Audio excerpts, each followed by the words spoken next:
What's up, ladies and gentlemen? Omni-sensei here with What If I Was Reborn in MHA as THUNDERGOD Denki, Superstar Superhero, Part 3. If you enjoy this type of content, please gently eradicate the like button. Also, subscribe to the channel if you haven't already done so. Remember to check out the original story linked in the description. Without further ado, let's get into the legend of the Thunder God.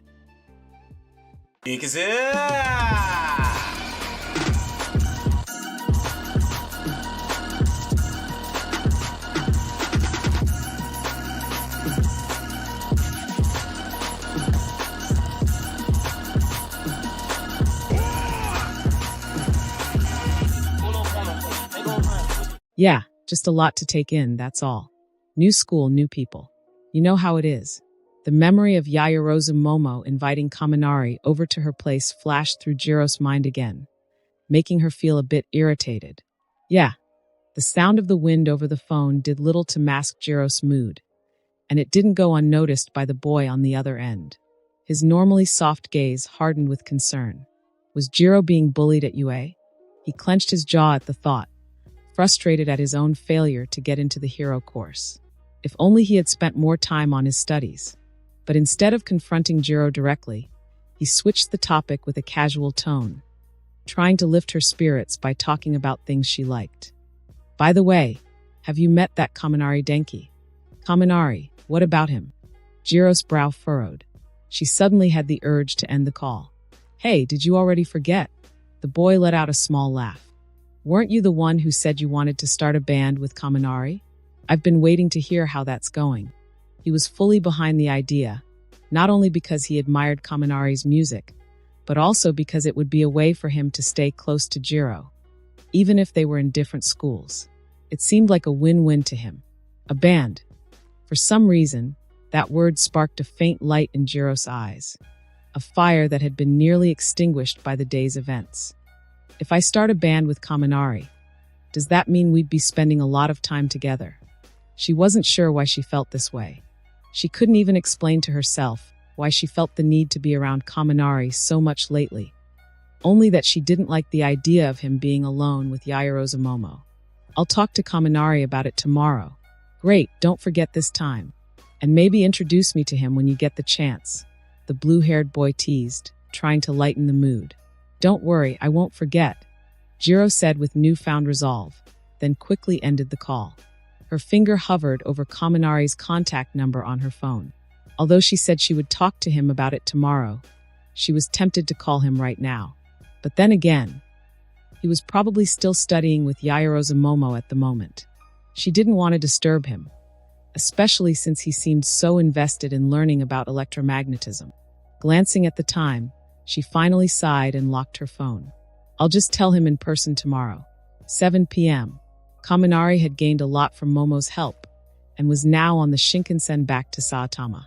Meanwhile, Momo herself was staring at a small whiteboard filled with complex electromagnetic equations, feeling quite pleased with today's progress.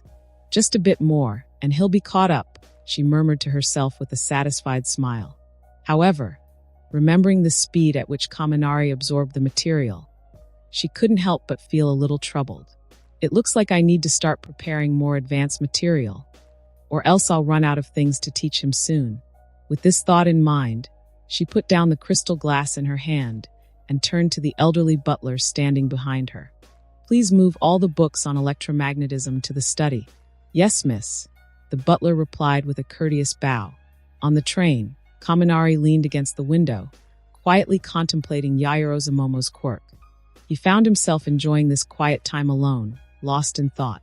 After all, Momo had put so much effort into helping him. The least he could do was think about ways to reciprocate. While he might not be as knowledgeable as Momo when it came to academics, he had his own insights, especially when it came to the development of quirks. He was confident he could offer some helpful advice. Her quirk is called creation. It allows her to create any inanimate object, as long as she understands its structure. It's an impressive ability, but it's not without its limits. From what he knew, creation had its fair share of restrictions, just like every other quirk in this world. The first major limitation was her own energy reserve, in her case, body fat. The more complex or larger the object she wanted to create, the more fat she had to burn. If she used her quirk recklessly, it could take a toll on her body. After all, a human body with no fat reserves would face serious health risks. The second limitation was her understanding of the objects she wanted to create. The more detailed her knowledge of an item's structure, the easier and smoother the creation process would be. While the first issue could be resolved with a more caloric diet, the second required innate intelligence and an aptitude for learning. Not everyone had the talent to memorize complex schematics and molecular structures. Kaminari realized that if this quirk belonged to an average person, they'd probably only manage to create simple items like tissues their entire life. In short, Momo's quirk was as high-end as her family's wealth. Top tier, but not without challenges. But why does it feel like her quirk doesn't fully live up to the name creation? Kaminari pondered, before suddenly realizing what was bothering him. If it only allows her to reproduce objects that already exist, shouldn't it be called manufacturing instead? She's not really creating something new, she's just making known items based on pre-existing data. True creation involved innovation, bringing something new into existence. If he asked Momo to create something fantastical like a golden saint cloth, would she be able to do it? The answer was clearly no, at least not right now. However, another possibility dawned on him. What if Momo's quirk really was creation, but her current limitations were due to her age and inexperience? Perhaps, as she grew stronger, she might unlock its full potential. If that's the case, the key to her quirk might not just be understanding the molecular structure of objects, but also gaining a deeper understanding of the world itself. Whether or not this theory was correct, Kaminari had decided to maintain a close relationship with Momo. Was that opportunistic of him? Maybe, but he was an adult at heart, far beyond the naive age where friendships had to be free from any ulterior motives.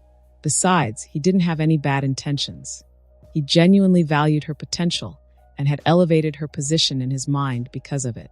After all, everyone had different levels of intimacy with their friends, and absolute equality was an illusion. That's just human nature. I need to share this theory with Momo soon. Maybe tomorrow, Kaminari thought as he watched the nightscape blur past the train window. The more he immersed himself in this world, especially since getting involved with UA, the more he found himself genuinely excited by everything he encountered. Living a life where there was always something to look forward to. Who wouldn't want that? Early the next morning, Kaminari met Tetsu at the entrance of the subway station as planned, and the two headed off to UA High School in Shizuoka Prefecture together. This time, no one was driving them. "Hey, what's up with you?" Kaminari asked as soon as he sat down, frowning at Tetsu, who was sitting across from him. "Did you get into a fight after school yesterday?" It was hard not to make that assumption based on Tetsu's current appearance. Not only did he have a band-aid on his nose, but there was another one peeking out from the cuff of his sleeve. Well, haha, it's nothing serious." Tetsu scratched the back of his head, glancing sheepishly out the window. "I wasn't fighting anyone. It's just that my training with Mr. Daimon was a bit intense yesterday. I wasn't paying attention during one of the throws, and I ended up landing on my face." He inwardly sighed, thinking to himself how embarrassing it was to be distracted during practice, trying to analyze Mr. Daimon's moves while being tossed around like a rag doll. Trying to steer the conversation away from himself, he quickly asked, "Forget about me. What happened to your glove? You used to always wear it." Kaminari shrugged, sensing that Tetsu didn't want to delve into the details. Everyone had secrets they preferred to keep, after all. "I sent it to Island for some upgrades," he said casually. "I wanted to add a few more features." "Like what?" "The ability to play music," Tetsu asked, half-jokingly. He hadn't forgotten the scene during the practical exam when Kaminari used the glove to blast an electromagnetic cannon while a rock soundtrack played in the background. That was a moment not easily forgotten, especially for the person being launched through the air. "Yeah, among other things," Kaminari replied, nodding without any hesitation. It was clear that he didn't think there was anything odd about having a built-in BGM function. Or perhaps he knew it was unconventional, but just didn't care. Speaking of which, Kaminari suddenly closed the book on electromagnetism he'd been reading and leaned forward. I've been thinking about your quirk, and I might have some ideas that could help you out. Really? Tell me. Tetsu perked up immediately, looking at Kaminari with hopeful eyes. At this point, he basically considered Kaminari his unofficial quirk advisor. Well, before I get into that, do you know who Kirishima Ijiro is in our class? Kaminari asked. Tetsu's expression soured at the mention of the name. Of course I know him. His quirk overlaps with mine, and it looks like he's aiming to be the hardest hero around. Clenching his fists, he declared, I'll show him. There's going to be a massive gap between us, an unscalable mountain. And that mountain is me, the future Colossus. Kaminari sighed. The sudden burst of enthusiasm seemed a bit over the top. I'm sure you'll get stronger, no doubt. But if we're being honest, when it comes to sheer hardness, I think Kirishima's quirk might have the edge over your steel. What? That's impossible. Tetsu exclaimed, clearly shaken. He had always believed that his quirk was top tier in terms of toughness. Of course, after meeting Kaminari, he had been forced to reconsider his position somewhat. But still, this was a hard pill to swallow. Calm down and hear me out, Kaminari said, patting Tetsu on the arm. The outburst had drawn a few glances from the surrounding passengers, so it was best not to cause a scene. Tetsu grunted, sitting back down with a defiant look, as if daring Kaminari to prove his point. All right, Kaminari began, suppressing a smile. Here's the thing.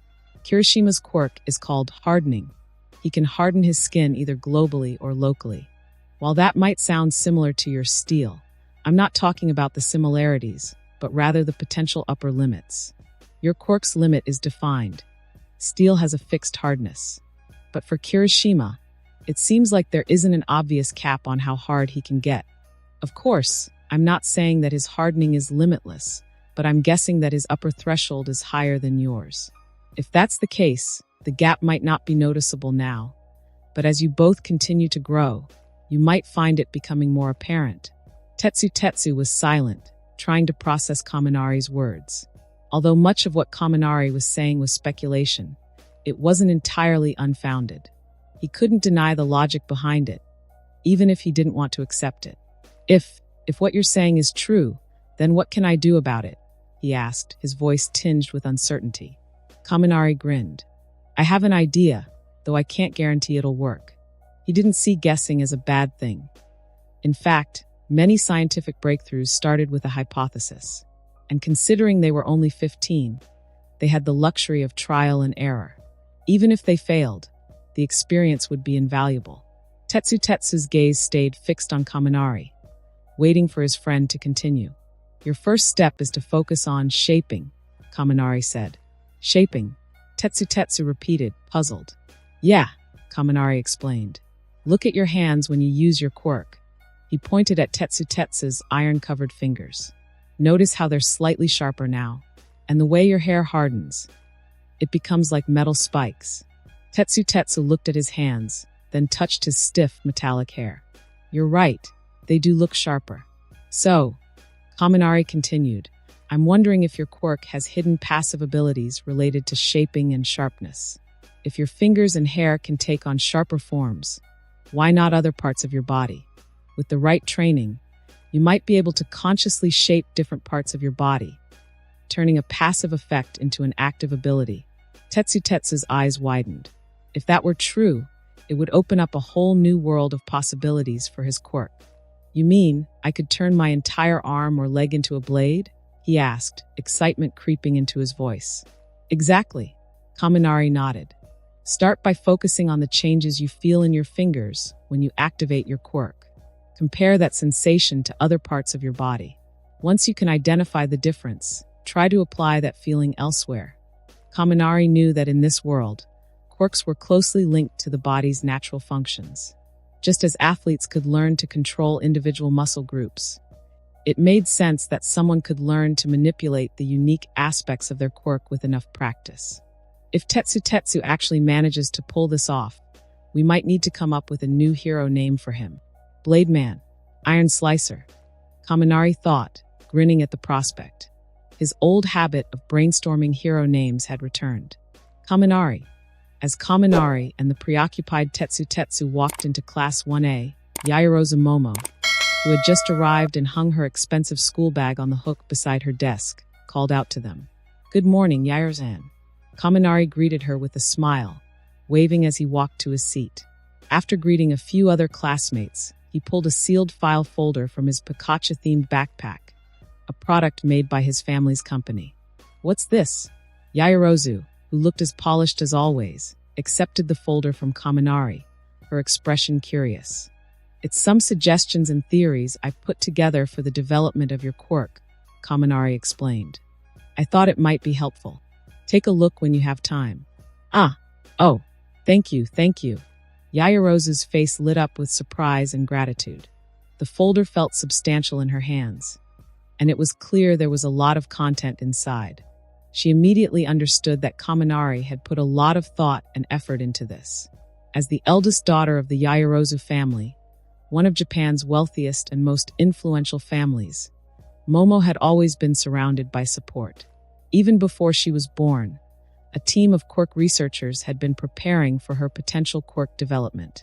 Once she awakened her quirk, creation, the experts in her family developed a detailed training plan for her, based on a thorough analysis of her abilities. Her extensive knowledge wasn't just due to her own hard work. The resources and guidance provided by her family played a significant role.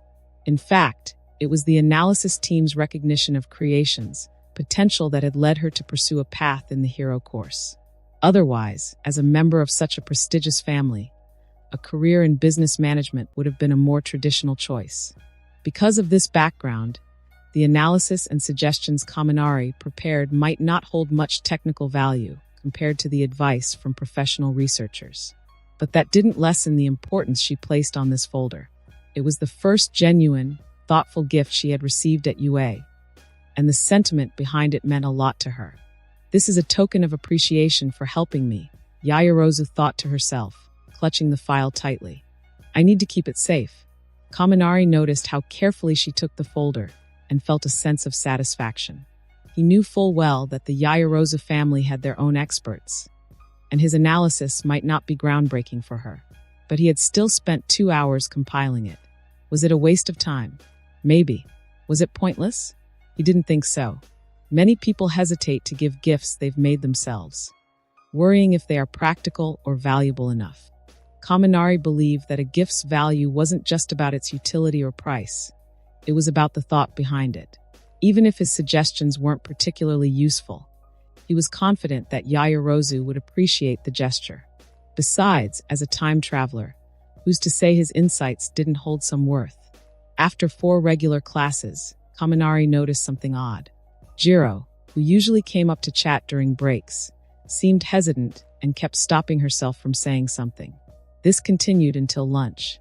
"Wow, this mapo tofu is amazing," Kaminari exclaimed as he savored a bite of the spicy, flavorful dish in UA's bustling cafeteria. He had underestimated UA's culinary offerings.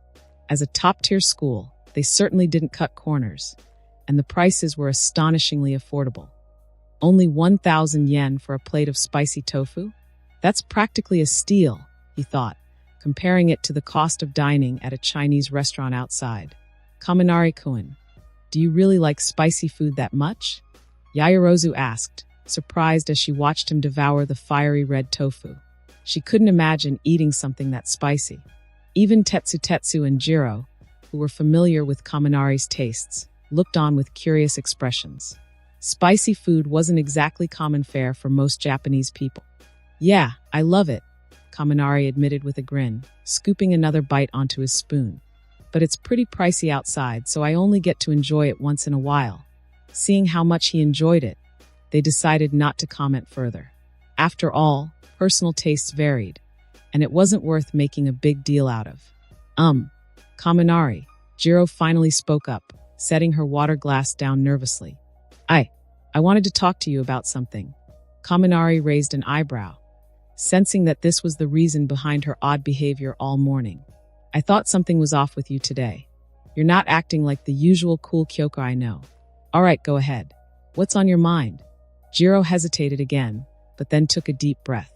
Well, you know how I mentioned before that I really like your music? Yeah, Kaminari nodded, still unsure of where this was going. Hey, don't interrupt. Jiro snapped, her voice rising slightly in frustration. Pfft. Kaminari burst out laughing, catching Jiro off guard. She glared at him, annoyed. What's so funny? I'm just glad to see the Kyoka I know is back, he said, his smile not fading. Jiro felt her tension ease at Kaminari's teasing tone, and her expression softened. For some reason, seeing his relaxed smile made her feel a bit more confident. I can play rock, too, you know. I'm pretty good with the bass, guitar, and even the keyboard. So, I was wondering if you'd be interested in jamming together sometime. She blurted out her words in one breath, her voice louder than usual, drawing the attention of some other students nearby. Sure, Kaminari agreed immediately, not missing a beat. Actually, why don't we form a band? Wait, what? Jiro stared at him in disbelief. She hadn't expected him to be so enthusiastic or to take the conversation in this direction. It wasn't what she'd pictured in her head. Nearby, a few of their classmates, including Yaoyorozu, Tetsu, Midoriya, and Todoroki, couldn't help but listen in with curiosity. Yeah, Kaminari continued, his eyes bright with excitement. I even thought of a band name. How about we call ourselves the Pikachu Band? And I've already got an idea for our first single. The decision to form the Pikachu Band was made so casually during lunch that Jiro only began to process her emotions after returning to the classroom. Wait, I'm already in a band with Kaminari. Oh, right, and the band's name. Pikachu. In her mind, an image popped up of a bright yellow electric mouse, shredding on an electric guitar and jamming out to Only My Railgun. Pfft. Jiro couldn't help but laugh out loud, smiling to herself. That's a pretty cute name, actually. At that moment, the sound of steady footsteps echoed from outside the door. Before the door even opened, a familiar voice boomed into the room. Watashirje Kita. The moment that voice reached the classroom, Midoriya was the first to react. While most people were only somewhat familiar with the voice, Midoriya had no doubt. He knew that voice by heart. Bang! Come in through the door normally. The door swung open violently, and in the next moment, the towering figure of All Might stepped into Class A. Oh! Whoa! It's All Might. I can't believe it. He really is a teacher here at UA. Excitement rippled through the class. Most of the students couldn't contain their enthusiasm at seeing Japan's strongest hero. Even usually composed students like Shoto Todoroki and Yaoyorozu Momo looked impressed. After all, this man wasn't just any hero. He was the symbol of peace, recognized as the greatest hero of the modern era. Everyone had grown up hearing stories about him or seeing him on TV. For most students, this was a surreal moment. There might be kids in Japan who didn't know the Prime Minister's name, but there wasn't a single person who didn't know who All Might was. Finally, I get to meet All Might in person. Kaminari wasn't as starstruck as some of the others, but he still acknowledged All Might's presence with due respect. There was no denying the awe-inspiring aura surrounding the man. Kaminari had watched enough videos to know that All Might's power was on a completely different level compared to other pro heroes. Even Endeavor, Japan's second-ranked hero, didn't quite measure up to All Might in terms of raw strength and impact in battle. One particular video stuck in Kaminari's mind, a short clip that only lasted about 30 seconds. It showed All Might fighting a villain with a cloning quirk. With just one punch, the sheer air pressure from a simple straight punch sent nearly 20 clones, and the ground beneath them flying hundreds of meters into the air.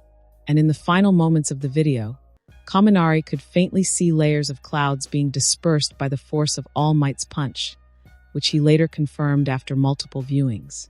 Kaminari still remembered how that day he couldn't help but blurt out the words, "One Punch Man." His father, not understanding the reference, even praised him for the apt description. In his mind, All Might was akin to a living, breathing nuclear bomb in human form. As he stood at the podium, Kaminari couldn't help but acknowledge the sheer destructive potential this man held. All Might struck a pose similar to that of a bodybuilder and, with a voice that had inspired hope in countless people, announced, "Without further ado, today's lesson is combat training." The one who reacted most excitedly was unsurprisingly, Bakugo, who had been itching for a fight. His mind instantly conjured up scenarios of facing off against Midoriya, Kaminari, and Tetsu, imagining glorious victories in each battle. Needless to say, in his mind, he was never the one getting beaten. And with that comes this. Look here. All Might gestured toward the wall, where 4 rows of large cabinets slid open, revealing rows of boxes marked with green numbers. These are your battle uniforms, customized based on the quirk reports and requirement ideas you submitted before enrollment. Whoa! Kirishima, Tetsu, and others couldn't hide their excitement. They hadn't expected to be putting on their own hero costumes so soon. At that moment, All Might's gaze fell on Kaminari, who had been quietly observing him. Their eyes met, and for a brief second, Kaminari was caught off guard. All Might smiled warmly, thinking Kaminari might be one of his fans, similar to Midoriya. Young Kaminari, your battle suit was temporarily transferred to a different support company, so the newest version hasn't been completed yet. For today, you'll be using the one crafted by your previous support team. Got it? Kaminari nodded, then walked over to retrieve his gear. Once he returned to his seat, he didn't immediately open the package like the others. Instead, he glanced at his right hand and thought to himself, if the electric gloves are still part of the set, then it's good enough. He shook his head slightly, resigning himself to the temporary gear. He then turned his attention to the white and gold battle suit laid out on the desk. Compared to some of his classmates' armored or high-tech suits, his outfit was rather simple. It consisted of a white robe with gold accents, paired with a small, headphone-like device that seemed to function as a wireless communicator, assuming the support company had followed his original design. Whoa! Kaminari pulled off his school uniform jacket and slipped into the robe with casual ease. His dramatic movements caused the long back hem of the robe to float in the air briefly, revealing the characters emblazoned on it. The first rakeage. Kaminari, what does that mean? Tetsu, sitting behind him, asked curiously. His question caught the attention of Yaoyorozu Momo, Jiro, and several others who were nearby. They exchanged confused glances. None of them seemed to understand the reference. Even Yaoyorozu, who prided herself on her vast knowledge. She knew what first generation meant, but what about rakeage? It's a title I've given myself. Kaminari finished adjusting the communicator in his ear, then turned around with a confident smile. He explained, the will of thunder follows like a shadow, always present. That's the meaning of thunder shadow. He paused for a moment, his smile deepening. And as for first generation, it represents my ambition. I plan to be the founder of a new legacy, a new way of the thunder quirk. Nice dream. All Might gave a thumbs up and laughed. Young Kaminari, remember your words today. They will surely guide you through your future growth. Yes, Kaminari nodded, acknowledging the praise. Rakeage, huh? Bakugo muttered to himself, thinking about the title. Finally, he scoffed and grumbled. What a weird name. But the thought triggered something inside him. He began contemplating his future hero name. It had to be more impressive than Kaminari's. How about Explosion King? Yeah, that sounds badass. At that moment, All Might signaled for everyone to get ready. Once the students had taken turns changing into their hero costumes, they were instructed to meet in the school's simulated community, the beta playground, for training. All Might left first to prepare the venue. 15 minutes later, all 20 members of Class 1A, now donned in their custom hero outfits, stepped out of the dark corridor, emerging like heroes from a comic book panel. Every one of them exuded an aura of confidence and anticipation. Should I be playing hero right now? Kaminari mused to himself, imagining a dramatic soundtrack to match their entrance. If only he had brought some music equipment with him. He might have actually done it. Not bad. Everyone looks sharp. All Might's booming voice rang out as he observed the students, a sense of pride welling up in his chest. These young men and women, he thought, were the future pillars of the hero world. Good. All Might clapped his hands. Then let's get started. Fertilized eggs. Kaminari felt a vein pop in his forehead as he mentally cursed. Did All Might just call us fertilized eggs? Is this a normal thing for him to say? He glanced around and realized no one else seemed fazed by the comment. Maybe it's not an insult after all. I'll have to look this up later, he concluded. All Might, however, had already begun explaining the details of today's lesson. Although most of what you see in the news are outdoor villain battles, statistically speaking, there's a much higher probability of dealing with villains indoors. Imprisonment, house arrests, underground trades. These all occur indoors, away from the public eye.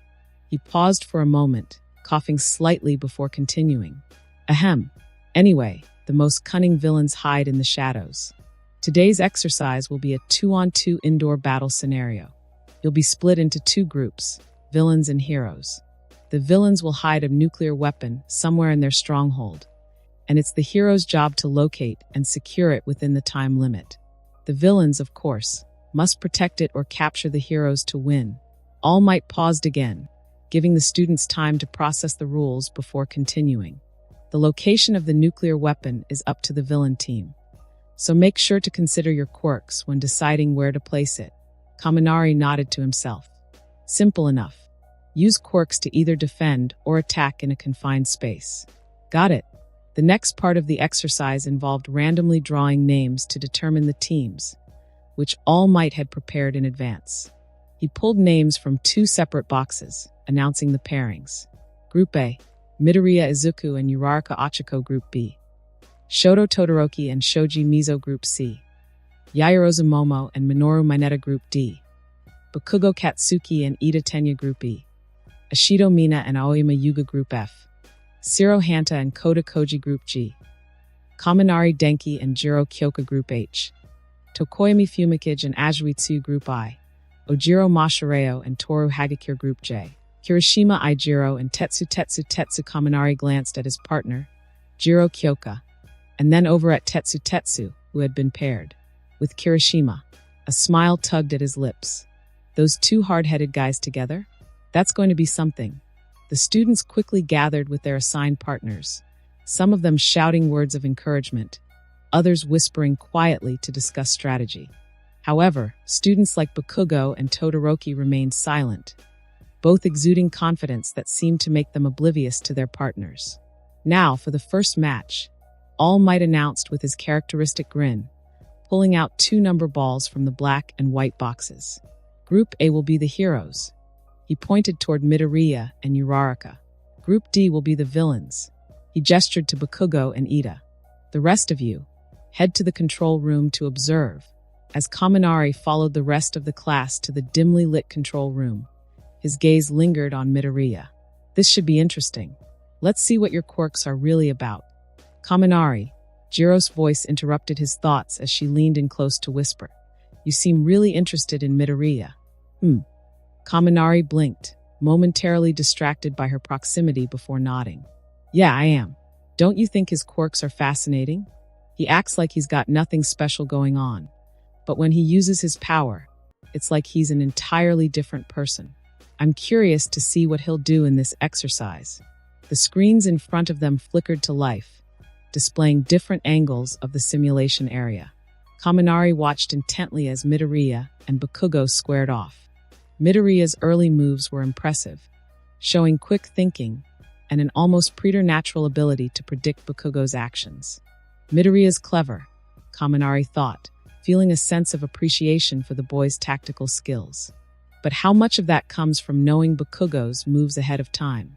Suddenly, one of the screens was engulfed in fire, the sheer power of Bakugo's explosion overwhelming the camera feed. Kaminari and the others could only stare, feeling the heat of the blast even through the monitor. Whoa, he went all out, Kirishima exclaimed, shaking his head in disbelief. It's just training, man. Was that really necessary? Yeah, what was he thinking? He could have seriously hurt Midoriya in such a confined space, Tetsu muttered, his expression darkening. His opinion of Bakugo had already been low, but this just pushed it lower. Reckless idiot. Hold on. Kaminari pointed at the screen, where Midoriya had reappeared, seemingly unharmed. Midoriya's fine. Look, he's about to make his move. And just as Kaminari predicted, Midoriya shone once again. This time, however, it wasn't just his fingers that were glowing. His entire right arm was charged with power. Smoshish. The soundless shockwave from Midoriya's punch was displayed on the monitors, the sheer force obliterating the ceiling and much of the surrounding area. The building shook as if a bomb had gone off. "What the hell did I just watch?" Kaminari muttered, his mind struggling to comprehend the level of power Midoriya had just unleashed.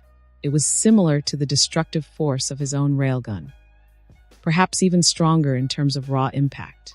The room fell silent as they processed what had just happened. Jiro, who had been quietly watching beside Kaminari, suddenly spoke up. That's about the same as when you used your move with Tetsu, right?" Her words snapped the rest of the class out of their shock, drawing their attention to Kaminari. All Might, standing nearby, also seemed to recall that golden flash from Kaminari's practical exam. Indeed, as Kaminari processed the comparison, All Might's gaze shifted toward him. Kaminari's railgun back then was just as powerful as Midoriya's smash. But while Midoriya can only unleash such force with one for all and suffer intense backlash, Kaminari managed that without any visible drawbacks. Kaminari saw the look in All Might's eyes and could already guess what was running through his mind. Laughing, he joked, "For those who are curious, maybe once Midoriya recovers from his injuries, we can have him try out my railgun. Let's see whose moves pack more punch." Though Kaminari was half joking, a small part of him was genuinely curious. However, he also knew All Might would never agree to something so dangerous. Sure enough. "Good joke." All Might smiled but quickly became serious, casting a glance at Midoriya on the screen. "But that's way too dangerous. First of all, I won't allow it under any circumstances, and I hope none of you even consider trying it in private." His tone darkened. "From my experience, if your powers were to clash head-on, the resulting shockwave would likely be fatal. Even if you were lucky enough to survive, serious injury would be inevitable. So, Kaminari, promise me you won't entertain that thought again." Kaminari shrugged, feeling slightly disappointed but understanding the weight of All Might's warning. "All right, I was just messing around. I won't." Hearing this, All Might finally relaxed. He had been genuinely worried that these young and reckless students might try to settle their curiosity by challenging each other to see who was stronger. Ordinary teenagers could have a scuffle and get away with a few bruises. But if Kaminari and Midoriya, both capable of incredibly destructive power, fought recklessly, the consequences would be catastrophic.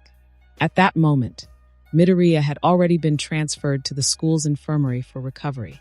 Meanwhile, Bakugo, Ida, and Uraraka returned to the monitoring room, awaiting All Might's final evaluation.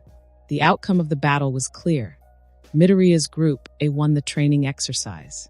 However, from a real-world perspective, the situation told a different story.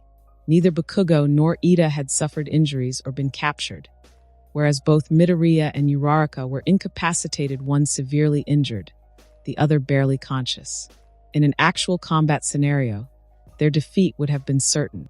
That's why Tokoyami had whispered to himself, "Win the battle, lose the war." The best performer this time was Ida, All Might declared in his usual booming voice. Kaminari silently agreed with this assessment.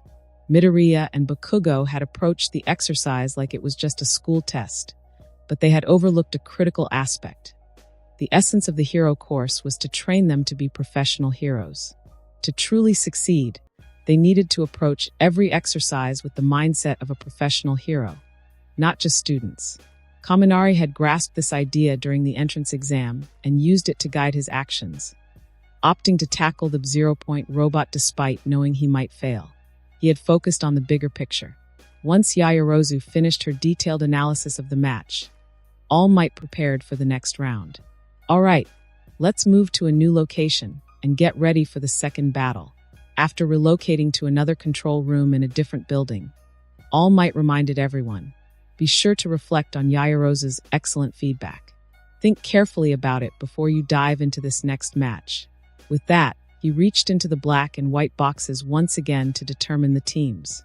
In the second battle, the heroes' team will be Group B. The villains will be Group G. As the results were announced, the students exchanged glances, each trying to remember who was in which group. Then Kaminari Denki, Jiro Kyoka, Shoto Todoroki, and Shoji Mizo stepped forward and walked out in silence. "It's Kaminari versus Todoroki," Shiro exclaimed, his eyes wide with excitement. "Haha, this is going to be intense." Mina Ashido practically bounced with enthusiasm. Bakugo, however, remained silent. Of all the students in Class 1A, he was the most eager to see how Kaminari and Todoroki's powers measured up. Were they really so much stronger than him? He couldn't accept that. He wouldn't. "There's no way I'm going to settle for third place," Bakugo thought, his fists clenching as he watched Kaminari and Todoroki leave. "I'm the best. I'm the one who's going to win. I didn't expect those two to be paired up." All Might muttered to himself, his expression serious. Then, turning to the rest of the class, he said, "You all stay here. I'm going outside to keep an eye on things." Without much explanation, he left quickly, preparing to intervene if anything went wrong. "Whoa, their match even has All Might nervous," Kirishima said, scratching the back of his head and grinning. "I'm looking forward to it too," Yaoyorozu added, her gaze following Kaminari on the screen. "TCH, Kaminari will win for sure," Tetsu declared with absolute confidence in his friend. For once, no one argued with him. Kaminari's earlier performance had earned him the respect of the class, and many believed he had the strength to stand toe-to-toe with Shoto Todoroki, the top recommended student. But which one was stronger? That was the real question. Meanwhile, on the 4th floor of the building where the battle would take place, Kaminari and Jiro were preparing. "Jiro," Kaminari said, glancing at her, "your quirk lets you amplify your heartbeat and use it as a sound-based attack, right?" Jiro nodded, pointing to her special combat boots. "Yeah, I can emit mid-range sound waves through these speakers. It's powerful enough to cause some serious damage." "Good. You'll stay here and guard the corridor. If Shoji shows up, try to hold him off until time runs out." Jiro frowned. "What about Todoroki? His ice powers are..." "I'll handle Todoroki. He won't make it to this floor." Kaminari clicked the communicator on his ear and began walking toward the exit. "Where are you going? Are you seriously planning to take them both on by yourself?" Jiro asked, her voice laced with worry. Kaminari smirked, not stopping as he headed down the stairs. "Todoroki's quirk is ice. If we stay in a confined space, we're done for. I'm going to drag him outside." Jiro blinked in confusion. "Fight him outside?" Even All Might, listening through his earpiece, raised an eyebrow. This boy, is he really planning to fight Todoroki head-on? On the other side of the building, Shoto Todoroki and Shoji Mizo had already begun their approach. "There's someone in a room on the north side of the 4th floor," Shoji reported, his 4 additional ears relaying the information. "The other one. They're moving fast, coming straight toward us." Todoroki nodded and stepped forward. "Go outside. It's going to get dangerous in here."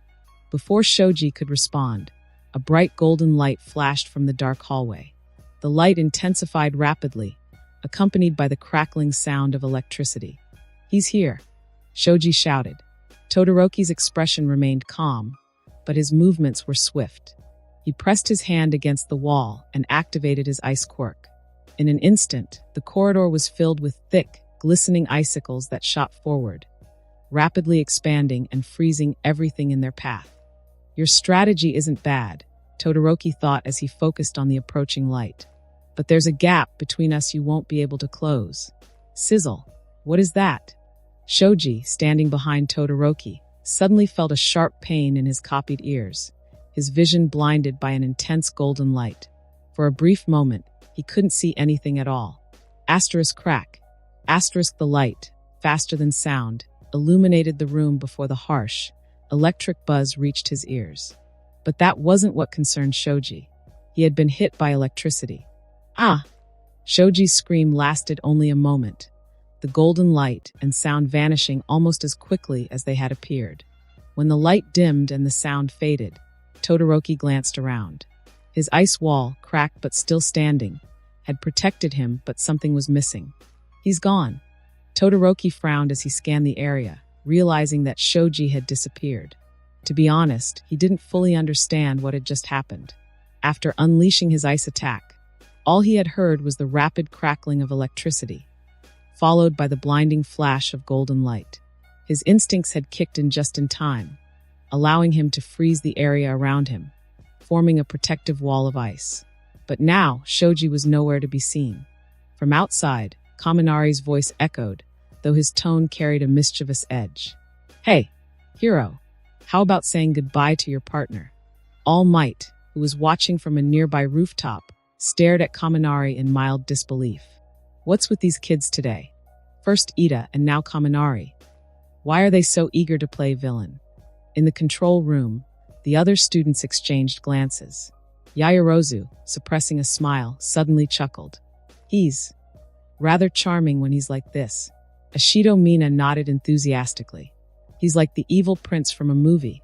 Well, he's still a little behind me in style, but yes, I see it, Aoyama Yuga added with a dramatic flick of his shining cape.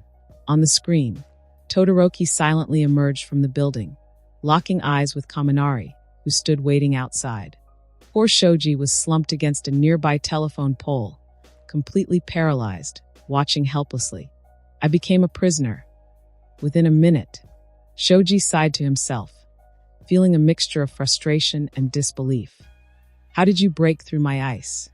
Todoroki asked coldly, his voice betraying a hint of confusion. You want to know? Kaminari shrugged, a sly grin spreading across his face. I did it with a 100 yen coin. He flicked a small metal coin into the air. It caught the sunlight, flashing brightly before he caught it again with a smooth, practiced motion. Stop joking around, Todoroki muttered, frowning deeply. He didn't believe Kaminari's explanation for a second. A joke, maybe, Kaminari said nonchalantly. Then, cutting off whatever Todoroki was about to say, he gestured toward Shoji. You should be more worried about your partner, don't you think? Todoroki glanced at Shoji before calmly replying, Rest there for now. I'll get you out soon. As he spoke, Todoroki's right side began to emanate cold air. It was clear he was preparing for a serious fight, but Kaminari wasn't done playing yet. He raised his hand and pointed back at the building behind him. But hero, the nuclear bomb inside is about to go off. Ready to abandon your partner? Todoroki's expression froze. All Might, the only one who could hear their conversation from his rooftop vantage point, was stunned by Kaminari's words. This boy, he's far too convincing as a villain. Kaminari's voice took on a taunting edge as he continued to press Todoroki, adding a cruel psychological pressure to the young hero's already heavy burden. We don't have much time left. Make your choice, hero. Kaminari's grin widened. It's simple, really. Give up your partner and stop the bomb. Or fight me and watch the bomb explode, taking the whole city with it. If I were you, I'd forget about the partner. You're a hero, right? The mission comes first. That's what professional heroes do, isn't it? Todoroki's face darkened. He knew this was just an exercise, a training scenario. But the point of the exercise was to act like real, professional heroes. That meant making decisions as a pro hero would in a real-world situation. And Kaminari's words were tearing at him. The mission or the partner? This wasn't just about the training anymore. It felt personal. Kaminari's words echoed the difficult choices Todoroki would face in his future as a hero. The mission or the partner? This was the same question Kakashi from another, harsher world had faced long ago. Back then, Kakashi had chosen the mission over the lives of his comrades. Now, Kaminari watched with interest, wondering what Todoroki's answer would be. All Might, still observing from his rooftop, felt a chill down his spine. Young Kaminari, just how did you come up with something like this? Playing with someone's heart to this extent? It's terrifying. He decided then and there that, after the session ended, he would have to speak with Principal Nizu. Kaminari's potential needed to be watched closely. This boy had the cunningness of a villain, and if he ever strayed too far into the darkness. The timer continued to tick down, but Todoroki remained silent, lost in thought. His inner turmoil was evident to everyone watching the screens back in the control room, though they couldn't hear the conversation. In Todoroki's mind, two voices argued back and forth. The bomb is the bigger threat. If it explodes, it won't matter if I save Shoji. Everyone will die. But if I give up on my partner now, what will I do the next time? And the time after that, will I give up again? Faster each time. If I choose the mission over and over again, will I still be myself? Will I become like him? Todoroki's thoughts drifted to his father, Endeavor. His father's cold, relentless pursuit of strength, his emotionless gaze. It all weighed on Todoroki's mind, suffocating him. No, I'm not like him. I'm not the same. I'm not the same. Suddenly, Todoroki raised his head, and Kaminari could see a fierce determination burning in his eyes. Ice began to rapidly form at Todoroki's feet, surging forward to attack. You've chosen your partner. Huh. Kaminari smirked, impressed. Good choice. But, beep, time's up. Villains win. Kaminari grinned as he glanced at the timer. You hesitated too long, Todoroki. Crack. Kaminari calmly stared at the 2-meter-high icicle in front of him, only half a meter away. As the simulation came to an end, the mischievous grin on his face faded, replaced by his usual relaxed smile. Man, this is pretty cool. He could feel the cold air washing over him as he looked up at the sun. Compared to this, it really beats my quirks. Built-in air conditioning, natural and eco-friendly, Kaminari thought with amusement. Meanwhile, on the 4th floor, Jiro was still standing guard, wondering why the time was up. Confused, she muttered, "What happened?" Back in the monitoring room, where Yaoyorozu, Bakugo, and the others had been closely following the match, everyone shared similar expressions of confusion. What's going on? Ojiro flicked his tail, breaking the silence. Why hasn't anything happened yet?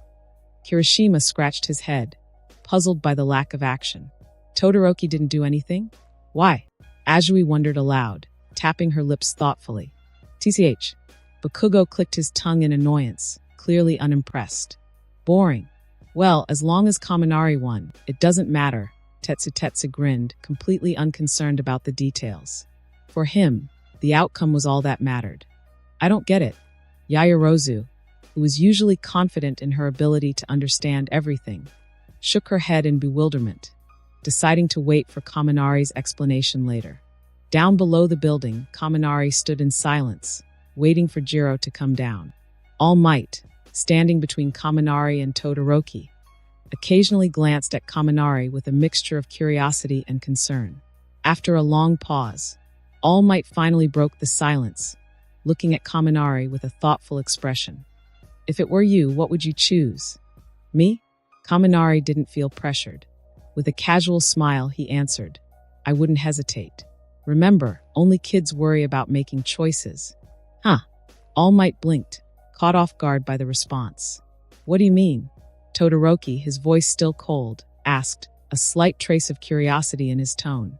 I mean, Kaminari explained, walking up to the large icicle in front of him and gently touching it, his tone calm and steady. I'd charge straight at the villain, try to rescue my partner, and then deal with the nuclear bomb afterward. But if you do that, there's a good chance the bomb would go off, destroying the whole city because of your choice, Todoroki responded with a frown. Yeah, but it's not a guarantee, right? Kaminari continued, his voice growing even calmer. Sure, maybe the bomb goes off. Or maybe I save my partner and still have time to stop the bomb. It's all about possibilities. All Might watch the conversation between the two young heroes, silently contemplating Kaminari's words. Oddly enough, his own conclusions aligned with Kaminari's, though he had expected otherwise. But what if you fail? Todoroki started to protest, but Kaminari cut him off. Yeah, and what if I don't? What if things go wrong and the bomb explodes? Kaminari shrugged, his tone nonchalant. If it happens, it happens. People need to learn that just because you try your hardest doesn't mean you're guaranteed a good result. Kaminari's voice became more resolute. But being able to face the consequences of your choice without regret, that's something people should learn. At least that way, you won't die full of regret. Todoroki fell silent, clearly affected by Kaminari's words. He wasn't sure if Kaminari's philosophy was right, but it struck a chord. It was definitely better than the hesitation that had paralyzed him earlier. That's when All Might interjected. But Kaminari, how would you explain that to the citizens who lose everything because of your no-regrets choice? Huh, what would I need to explain? Kaminari asked casually as he spotted Jiro approaching from the corridor. With a smile, he walked past All Might. If I'm dead, just like them, and I tried my best. That's explanation enough, don't you think? All Might's eyes widened, surprised by the casualness of Kaminari's answer. Kaminari continued walking toward Jiro, then paused and glanced back at the number 1 hero. There might be some perfect, ideal choice out there that works for everyone, Kaminari said, smiling softly. But there aren't many of those in life, are there? Then, as he resumed walking toward Jiro, he left All Might and Todoroki with one final thought. Of course, if it were you, All Might, I'm sure you'd be able to find that perfect choice. His voice trailed off as he walked away. After all, different results come from different abilities. Todoroki stood there, still processing Kaminari's words. Try your best, so that you have no regrets. Meanwhile, All Might, filled with both admiration and concern, watched Kaminari leave. He looked at the golden letters on Kaminari's back that read "The First Rakeage" fluttering in the breeze and thought to himself, this kid, he's going to be someone important in the future. At the same time, however, his worry deepened. Kaminari's mindset, though confident, walked a fine line. If he strayed too far, he could easily veer into a path too dangerous for any hero. Kaminari. Jiro's voice brought him back to the present. She ran up to Kaminari, her expression filled with confusion. What happened out there? What do you mean? Kaminari responded, grinning coolly. I handled everything, that's what. Jiro raised an eyebrow, sensing he was hiding something. Handle? What does that mean? Exactly what it sounds like. Kaminari chuckled, brushing it off. He didn't want to burden her with the heavier details of his encounter with Todoroki. She didn't need to worry about all that. But wasn't Todoroki also just 15, like her? Kaminari shrugged internally. Todoroki's an elite, a genius, he can handle it.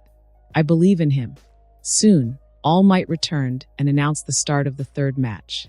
With a broad smile, he called out, in the third match, the heroes' team is Group J, and the villains' team is Group C. The next pair of students stepped forward, Kirishima and Tetsu from Group J, along with Yaoyorozu and Mineta from Group C. Everyone gathered to watch the new battle unfold, while Todoroki and Shoji, still weighed down by the previous match, remained quiet and distant. As the screens flickered to life, showing the upcoming match, Kaminari couldn't help but watch closely.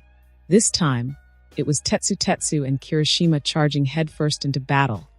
Two hard-hitting boys with little regard for strategy, just pure brute force. They didn't even think this through, did they? Kaminari chuckled, watching the pair search each room systematically. But on the villain's side, Yaoyorozu was preparing something. Using her quirks, she had placed the nuclear bomb in the most strategic spot, then began crafting something else. What is she making? Kaminari squinted at the screen, watching as Yaoyorozu used her quirks to create a large magnet and a set of spray paint cans? Suddenly, Kaminari's heart sank. Oh no, I have a bad feeling about this. Huff. Kirishima took a deep breath, staring at the number 8 on the wall, and muttered, slightly out of breath. You think they're on the top floor? There are only 3 floors left. Yeah, judging from how things are set up, it has to be the top, Tetsu replied confidently, straightening up. Kirishima sighed, realizing how obvious it was. He approached the stairwell, looking upwards. All right, so what's the plan? Plan? Tetsu scoffed. With our quirks, what other plan do we need? Kirishima scratched his red, spiky hair, chuckling at his own pointless question. Right, I guess there's only one way to go about this. Exactly, let's go. No matter what Yaoyorozu and Mineta have in store for us, we can only handle it head-on. With that, Tetsu activated his quirk, covering his body in a layer of hardened iron, and slowly started walking up the stairs. Kirishima followed close behind, though he kept his quirk inactive for now. His hardening ability, while strong, made it difficult for him to move freely, and it couldn't last for long. Meanwhile, on the upper floor, Momo leaned against the wall, listening closely to the approaching footsteps echoing from the stairwell below. She didn't make any unnecessary movements or try to lure them further. That would have been too obvious and might have tipped them off. Despite Tetsu and Kirishima being straightforward in their approach, even they would sense if something felt too much like a trap. So instead, Momo waited quietly, setting her trap carefully. They're coming. She could hear the heavy footsteps now, slow and cautious. Clearly, Tetsu and Kirishima were on high alert. Doesn't matter how cautious they are, Momo thought with a sly smile. They'll have to pass through this corridor anyway. But her smirk faded quickly as she glanced to the side. Minoru Mineta, her partner, was once again staring up at her from an unfortunate angle, his eyes glued to her legs and the hem of her skirt. Ahaha! Mineta scratched the purple grapes on his head nervously when he realized he'd been caught. Despite his embarrassment, his eyes couldn't help but drift to her chest again. Wow, being teamed up with Yaoyorozu is a dream come true. Mineta howled in his mind, practically drooling. Momo sighed. Dealing with Mineta's antics was exhausting. Still, she refocused her attention on the task at hand, just as Kirishima's voice echoed through the corridor. Why is it so dark in here? Kirishima hesitated, his eyes adjusting to the dim hallway. Tetsu noticed something was off too. He glanced back at the previous corridor they had passed through, and then at the darkened hallway ahead. There was a clear difference in the lighting. They're definitely in the hall up ahead, Tetsu declared. Yeah, no kidding, Kirishima muttered. The real problem is, this hallway is 100% a trap, and we have to go through it. Tetsu pursed his lips. And with our quirks, there's no way around it, huh? We'll just have to go straight in. Man, why did we end up on the same team? Kirishima groaned in frustration, but accepted the situation. He activated his hardening quirk, his body turning into solid stone-like armor, though he left a few joints flexible to maintain some mobility. All right, let's do this. Both Tetsu and Kirishima kept their eyes locked on the door at the far end of the corridor, wary of Mineta popping out and throwing his sticky grapes at them. They paid less attention to their feet, confident the path ahead was clear. Crack, huh? What was that sound? They glanced at each other before looking down simultaneously. Kirishima's face fell. Something sticky and black clung to his foot. He dyed the purple grapes black, Kirishima realized, noticing the cleverly camouflaged traps. The floor and walls had been coated in a way that made the traps almost impossible to spot. Take off your shoes. Tetsu had a rare stroke of genius and was about to share his plan when Momo's voice echoed from the hall ahead. Tetsu, look here. Huh. Tetsu instinctively turned toward her voice, only to see Momo and Mineta together, holding a massive magnet pointed right at him. Ah! Before Tetsu could react, the magnet's powerful force pulled him forward, slamming him into it with a heavy clang. Boom! The impact rang out through the corridor, the sound of metal hitting metal resonating like thunder. It's now! With the plan falling into place, Momo didn't waste a second. She pulled out a roll of tape from her waist, aiming to tie Tetsu up. According to the competition rules, binding an opponent with this tape meant they were officially eliminated. But Tetsu wasn't going down without a fight. He deactivated his quirk, his body returning to normal as he tried to break free. After all his training with Omni-sensei, he had learned never to give up without a counterattack. Meanwhile, Kirishima, having removed his shoes, sprinted down the hall at full speed. The match was reaching its critical moment. But just as Tetsu regained his footing, Mineta's seemingly sluggish demeanor vanished. His eyes sharpened, and in an instant his hands moved with shocking speed. In just a heartbeat, 2 black grapes flew from Mineta's hands, sticking Tetsu's arms to his waist, immobilizing him. What the heck? Kaminari shouted from the monitoring room, watching the scene unfold. Is that what they mean by legendary single-guy hand speed? Seeing is believing. Tetsu, his arms stuck together, could only watch in frustration as Yaoyorozu calmly wrapped the tape around him, sealing his fate. In desperation, he yelled for help. Kirishima, what are you doing? Get over here and help me. His voice echoed loudly through the corridor, but even as he was fully restrained, no help came. Instead, he heard Kirishima's resigned voice from behind him.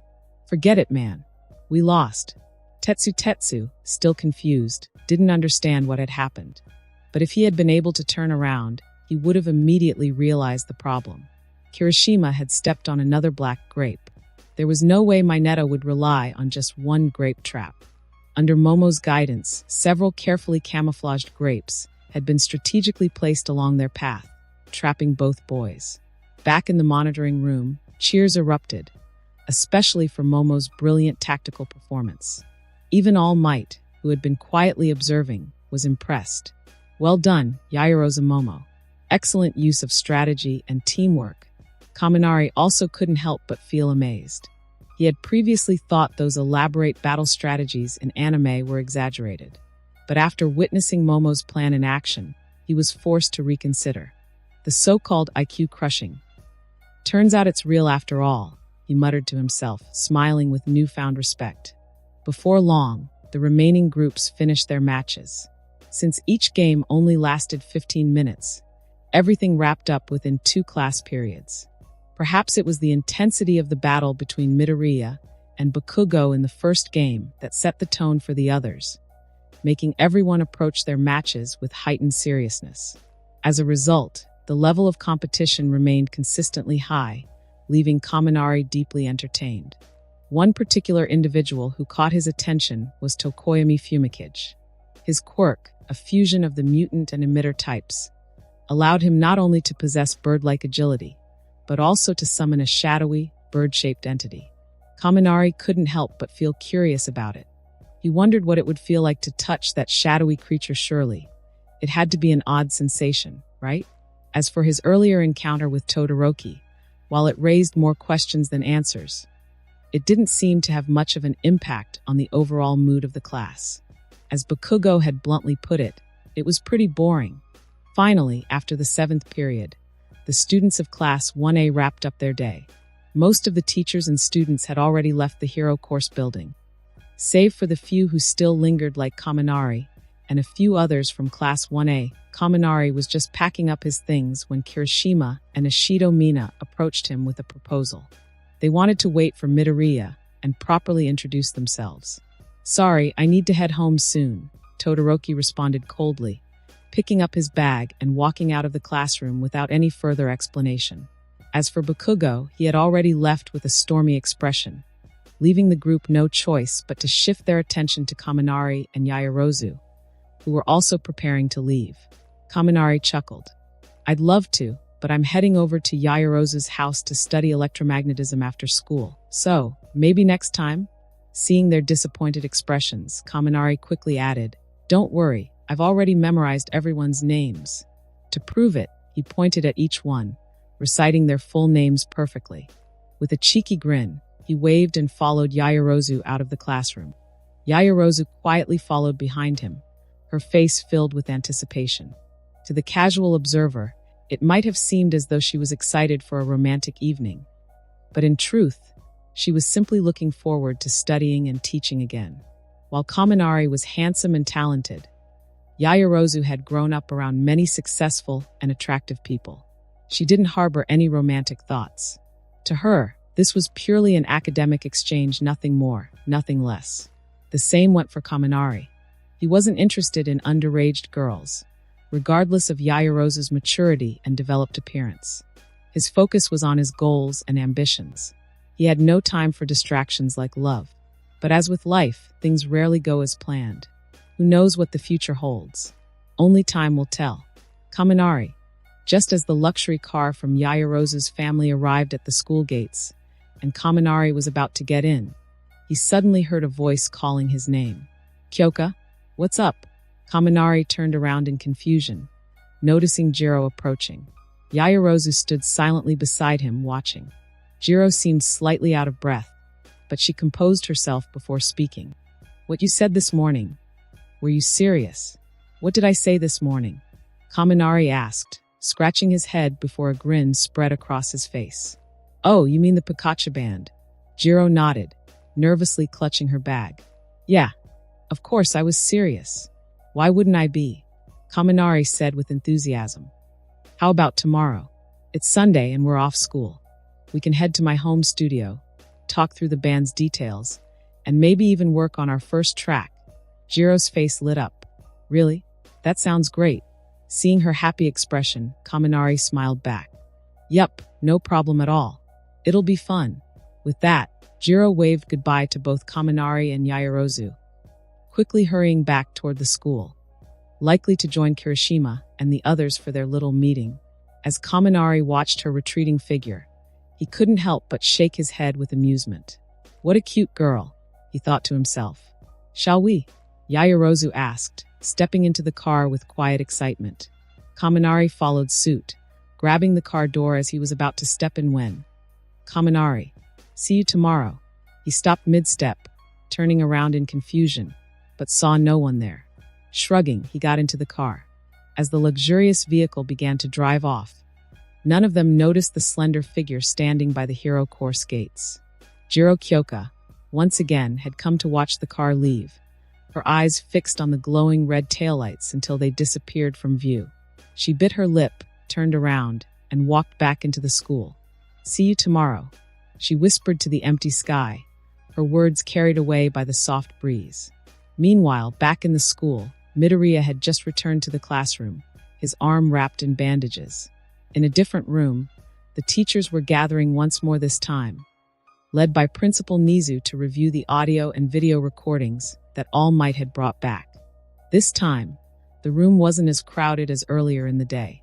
Many of the older teachers had left, busy with their own work. But those who mattered most were still present. Aizawa, the homeroom teacher of Class 1A, the Class 1B homeroom teacher, and of course Midnight. Normally, Midnight would have returned to Saitama where her office was located. But upon hearing that the meeting was about Kaminari, she decided to stay. All right, Principal Nizu said as the recordings finished playing.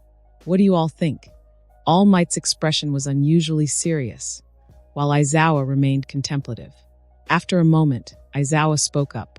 This kid, Kaminari, he has a level of emotional intelligence far beyond his peers. And unlike Yaoyorozu, it's not just about IQ. He has a deep, unique understanding of the human heart. Vlad, the homeroom teacher of Class B, stroked his chin thoughtfully, nodding in agreement. If this kid continues to grow, he'll be a force to reckon with, whether as a hero or, well, something else. The principal, Nizu, cut in, his usual cheerful demeanor replaced with a more serious tone. Exactly why we need to keep a close watch on Kaminari Denki. He's walking a fine line, and it's our responsibility to guide him. Make sure he doesn't stray from the right path. But how? Aizawa asked, glancing briefly at All Might. We can't treat him too differently from the other students. Singling him out could make things worse. All Might offered a sheepish smile before adopting a more serious expression. Those who don't follow the rules are considered trash, but those who don't value life are worse than trash. Kaminari's philosophy that you should give everything your best effort and accept the outcome no matter what is noble. But when he says he'd prioritize saving a partner over protecting a city, I can't say whether that's right or wrong. He trailed off, unsure of how to reconcile this dilemma. According to the code of hero conduct, the greater good, the city's safety should come first. But deep down, All Might knew that if he were in Kaminari's shoes, he would have made the same choice. The difference, of course, was that All Might had the ability to do both, save the city and protect his partner. Kaminari, still just a student, would face far more pressure. Kaminari is the type to follow his heart, Aizawa said. When things get critical, he'll abandon the rules if he feels it's the right thing to do. We saw it when he used his quirk illegally to save that old man in Omiya Park. He didn't hesitate, didn't think about the consequences. He just acted. Midnight, recalling her first encounter with Kaminari at the park, nodded in agreement. Exactly. He's a rule breaker when it comes to emergencies. That can be both his strength and his downfall. Aizawa continued. In a way, it's a commendable trait. Acting decisively in the heat of the moment is essential for a hero. But it's also dangerous. If the importance of rules is too light in his mind, he could easily start justifying reckless behavior. At that point, what separates him from the villains? The room fell silent as Aizawa's words hung in the air. Everyone understood the gravity of what he was saying. Nizu leaned forward, his small paws clasped together on the table. Kaminari is, as you've put it, walking a tightrope. He has a strong moral compass. But unless he keeps that compass balanced, he's at risk of falling whether into a life of crime or simply making poor decisions with catastrophic results. Nizu's sharp, strategic mind was already working out solutions. First, we need to strengthen his understanding of the laws and the regulations that guide hero work. He needs to grasp that these rules exist not to restrict him, but to protect him and the people he saves. We should assign him a professional hero who can frequently check in with him, someone to guide him in navigating the gray areas that come up in the field. The teachers nodded in agreement, understanding the need for a mentor. Second, Nizu continued, we should work on building up his respect and trust for the Hero Society. If we can make him feel more connected to the broader hero network, he'll be less likely to go rogue. Finally, Aizawa, I'd like you to expand your teaching. Include some case studies on the darker side of villainy, things we normally cover in the second year. Kaminari needs to see the consequences of unchecked power and lawlessness. Understood, Aizawa replied. He was always willing to adapt his methods to help his students. Now, we just need to figure out which teacher can keep regular contact with Kaminari, Nizu said, glancing around the room. For a moment, no one spoke. All Might, who had brought up the issue, remained silent. He already had his hands full with Midoriya and couldn't take on the responsibility of mentoring Kaminari as well. Just when it seemed no one would step up, Midnight raised her hand with a confident smile. I'll do it. I live in Saitama, same as Kaminari, and I've seen him jogging in Omiya Park in the mornings. It wouldn't be hard for me to chat with him from time to time. Plus, I think he's already comfortable with me. Nizu nodded approvingly. Thank you, Midnight. Just remember to ask Kaminari for his contact information directly. We can't disclose that without his permission. Of course, Midnight said, still smiling. I'll talk to him next Monday. Maybe I'll even bump into him on his jog tomorrow. With that, the meeting concluded. Kaminari had officially become a focal point of UA High School's attention, though he remained blissfully unaware of this fact.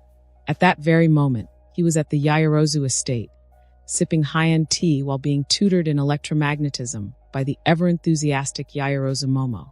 As the clock struck 7, the butler gently reminded Momo that it was time to wrap up. She reluctantly set down the retractable pointer she'd been using to illustrate concepts, while Kaminari, after 2 hours of intense focus, let out a relieved sigh.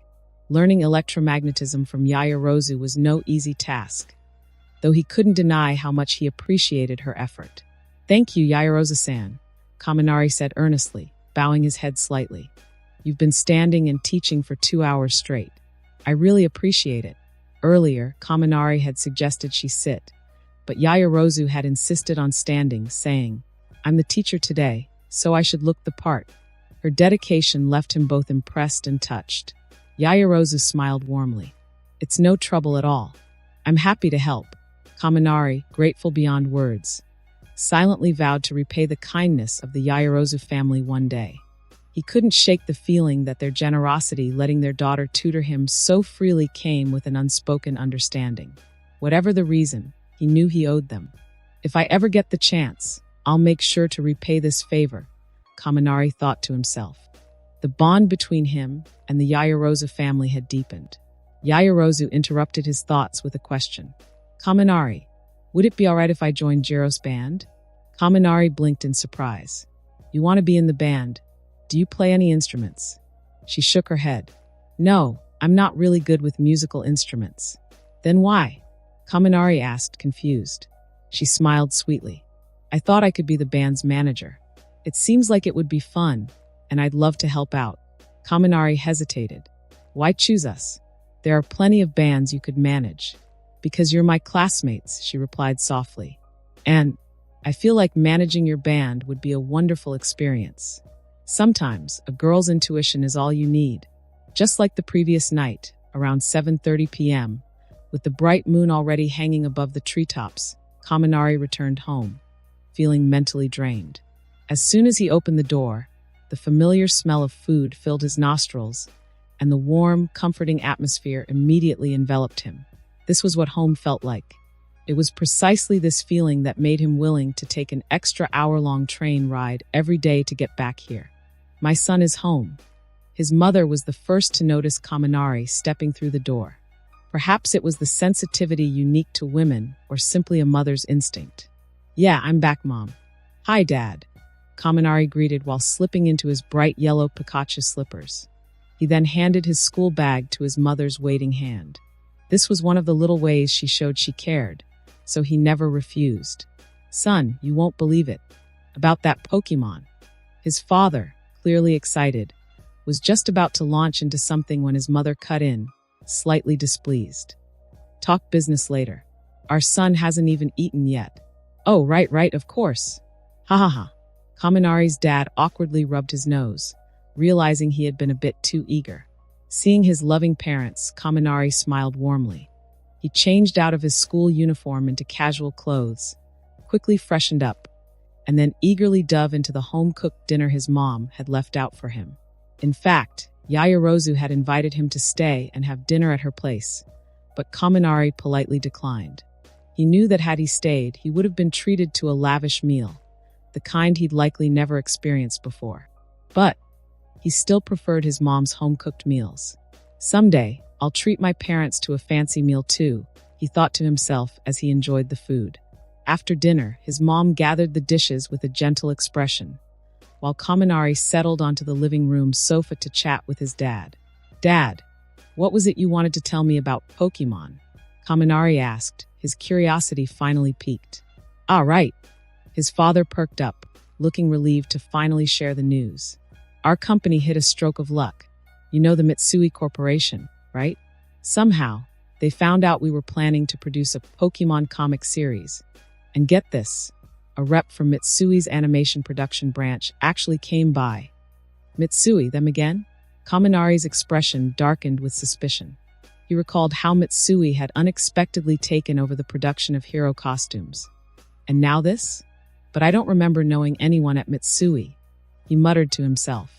Unaware of his son's unease, his father continued, beaming as he occasionally took sips from his coffee. They offered to partner with us on producing Pokemon, saying they could animate it and handle broadcasting on major TV networks. Kaminari remained calm and asked, "And what do they want in return?" His dad, eyes gleaming, said, "That's the thing. There are no real conditions. They only ask that we cover the animation costs, and they're offering a 20% discount. Can you believe it? It's practically a gift. Animation pricing is usually calculated by the second, and on top of that, Mitsui's covering the broadcasting. It's unbelievable." Kaminari leaned back, thinking carefully. "But Dad, have you considered why Mitsui is offering something so generous?" His father nodded, looking serious for a moment. "I have. I've been in business for years. Of course I thought about it. I even had a lawyer review the contract, and there's nothing shady in it. So I figured why not take advantage of their offer." Kaminari nodded slowly. If that were the case, then there really wasn't any reason to refuse. "All right, Dad. I trust you. With your experience, I'm sure you'll handle it without falling into any traps." His father laughed heartily, clearly pleased. What father wouldn't love to hear his son express confidence and admiration for him? At that moment, Kaminari cleared his throat. "Actually, I have something I wanted to talk to you about too." "Oh, what's that?" "Well, I've decided to form a band with 2 of my female classmates. We've even come up with a name, the Pikachu Band," Kaminari said, grinning. "Wait, female classmates." His mom, who had just finished tidying the kitchen and walked into the living room, immediately perked up. She rushed to sit beside him, her eyes wide with curiosity. "Tell me, what kind of girls are they? Do you have any photos?" Well, this wasn't surprising. In Japan, families are often more relaxed. As long as their children are in high school, dating isn't frowned upon. In some more open-minded families, particularly those with sons, parents might even encourage their kids to find a girlfriend. Kaminari chuckled at his mom's enthusiasm, shaking his head with a helpless smile. "Mom, it's not what you think. We're just classmates who like my music, so we decided to form a little band." "Oh, honey, you don't understand." His mom's usually gentle expression was suddenly filled with pride. "My son is so talented and handsome. There's no way these girls don't have other thoughts about you after spending time together." Her tone was filled with certainty. Okay, Kaminari's dad chimed in, pulling his wife gently back toward him. "Let the boy finish." Kaminari smiled and continued. "Anyway, I wrote a song for our band. I want it to be our debut track, and it's themed around Pokemon." His father immediately caught on. "Ah, I see. You want to use that song as the theme for our Pokemon animation, don't you?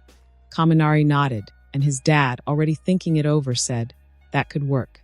We'd need to discuss it with Mitsui, of course, but if your song fits well, I'm sure we could make it happen. His dad seemed determined. Even though Mitsui was the partner, he was clearly ready to fight for his son's opportunity. As long as Kaminari's song wasn't terrible, he was confident he could persuade Mitsui to go with it, even if they had a theme of their own in mind. Was this a shady tactic? Perhaps. But Kaminari's dad knew that in this world, things weren't always fair. But didn't you say earlier that you weren't ready to make your debut yet? Kaminari's dad asked, puzzled. Kaminari didn't deny it and explained. That's true. We're not officially debuting. We're just a school band, more like a club. We only release songs occasionally, and we don't plan on doing any performances until after we graduate. But basic promotion is still necessary, Kaminari continued. You know, things like member posters, song previews, that sort of thing. Yayarozu Momo's family will probably handle most of that.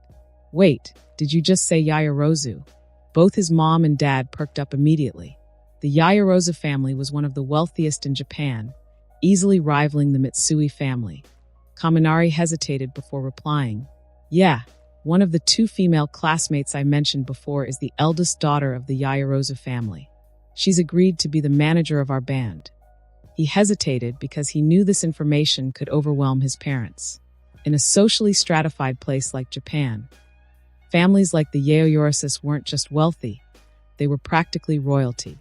The influence and power they wielded were very real, especially to people like his parents, who had lived their entire lives navigating the complexities of society. For a moment, his parents just stared at each other, processing what they'd heard. Then his dad let out a hearty laugh and said, Well, son, you're doing great. Yeah, we're proud of you, his mom chimed in, her face full of encouragement. Kaminari sighed internally. This isn't what I meant, he thought, feeling slightly worn out by the misunderstanding. Anyway, Dad, Kaminari changed the subject.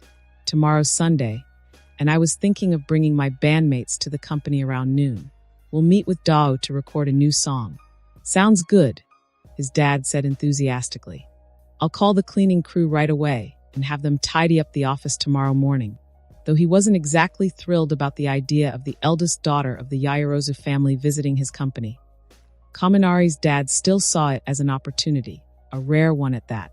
Hey, son, his mom suddenly interjected. If you can, bring them over to the house sometime.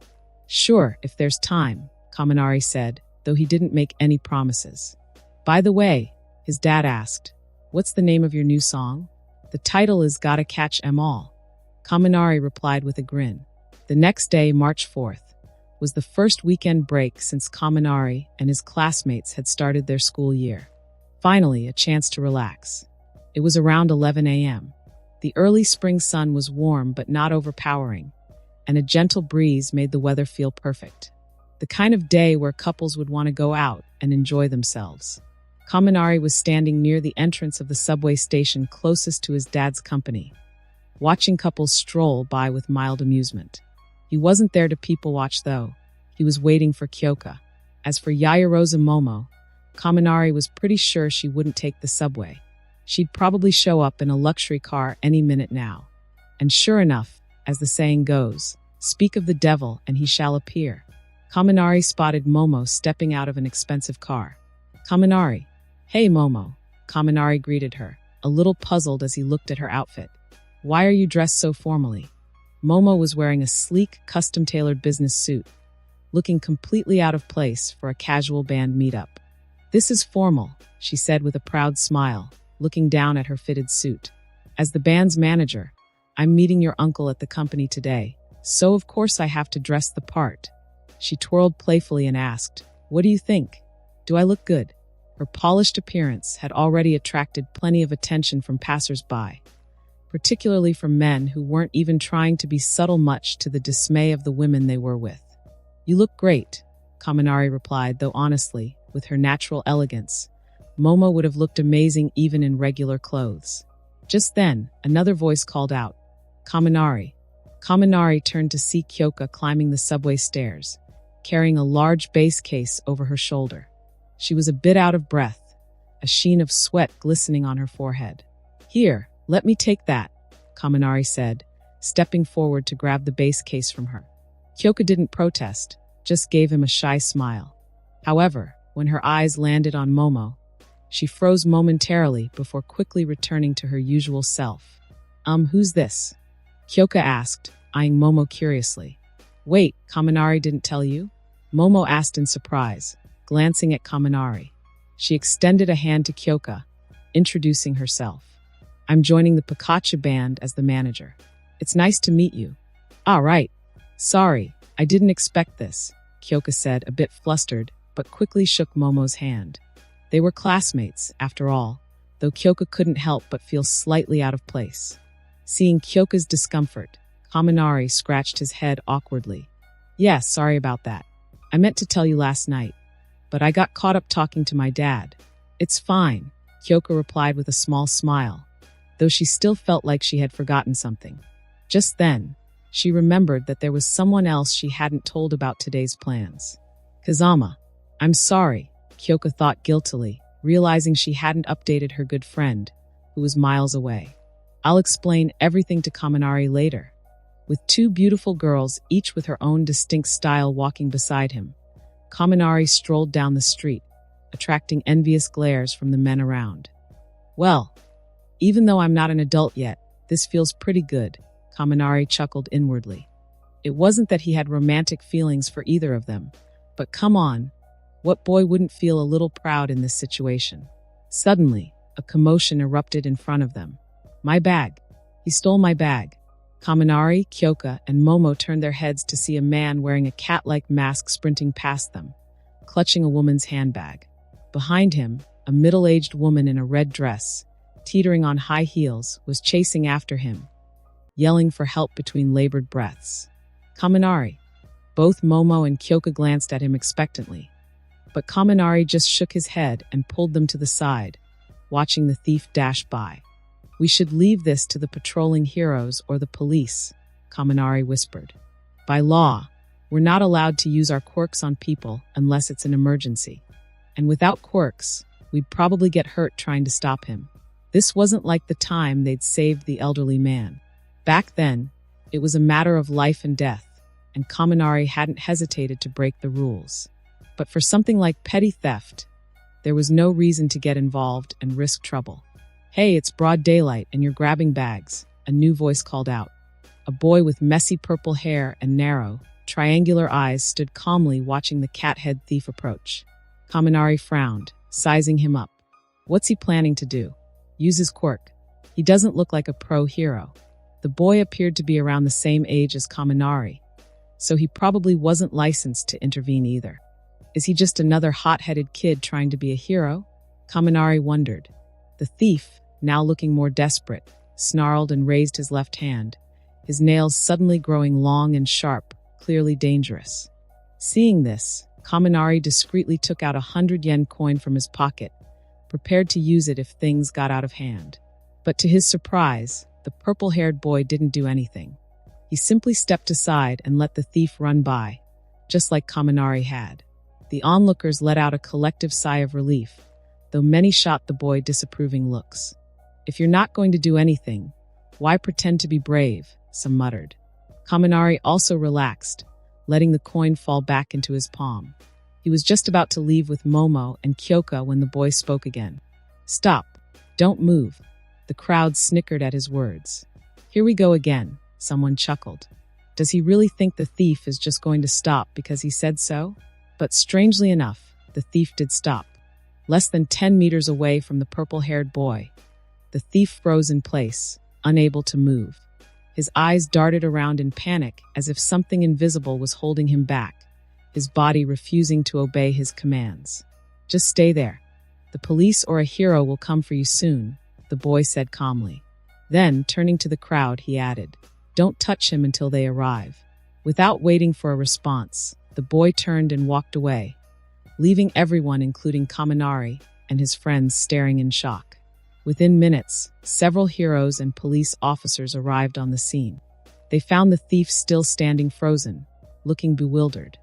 "First time I've seen a thief who doesn't try to run," one hero remarked as he approached, handcuffs at the ready.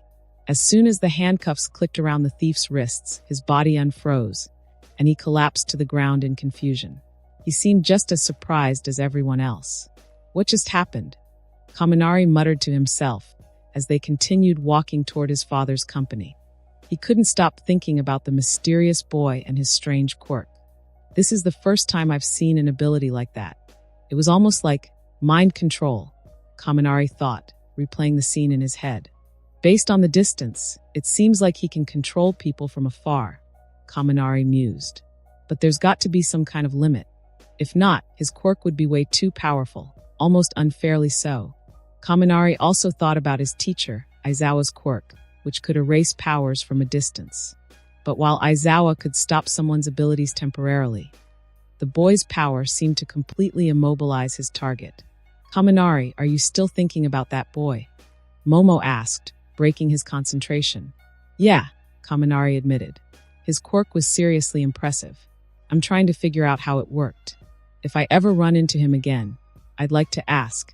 I think I've seen him at school before, Kyoka said suddenly, surprising Kaminari. Wait, you've seen him at UA? Kaminari asked, his interest piqued. Is he from Class B? No, I know everyone in Class B. He must be in one of the other departments, Kyoka replied thoughtfully. That's hard to believe, Kaminari said, thinking it over. With a quirk that strong, he'd have no trouble getting into the hero course. But then Kaminari remembered how strict the entrance exam had been.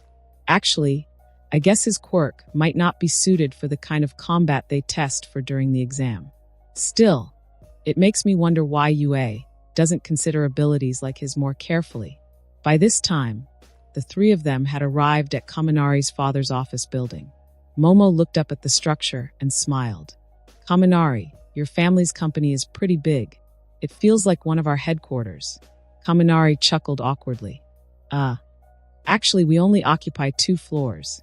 Puffed! Kyoka burst into laughter, her earlier tension melting away.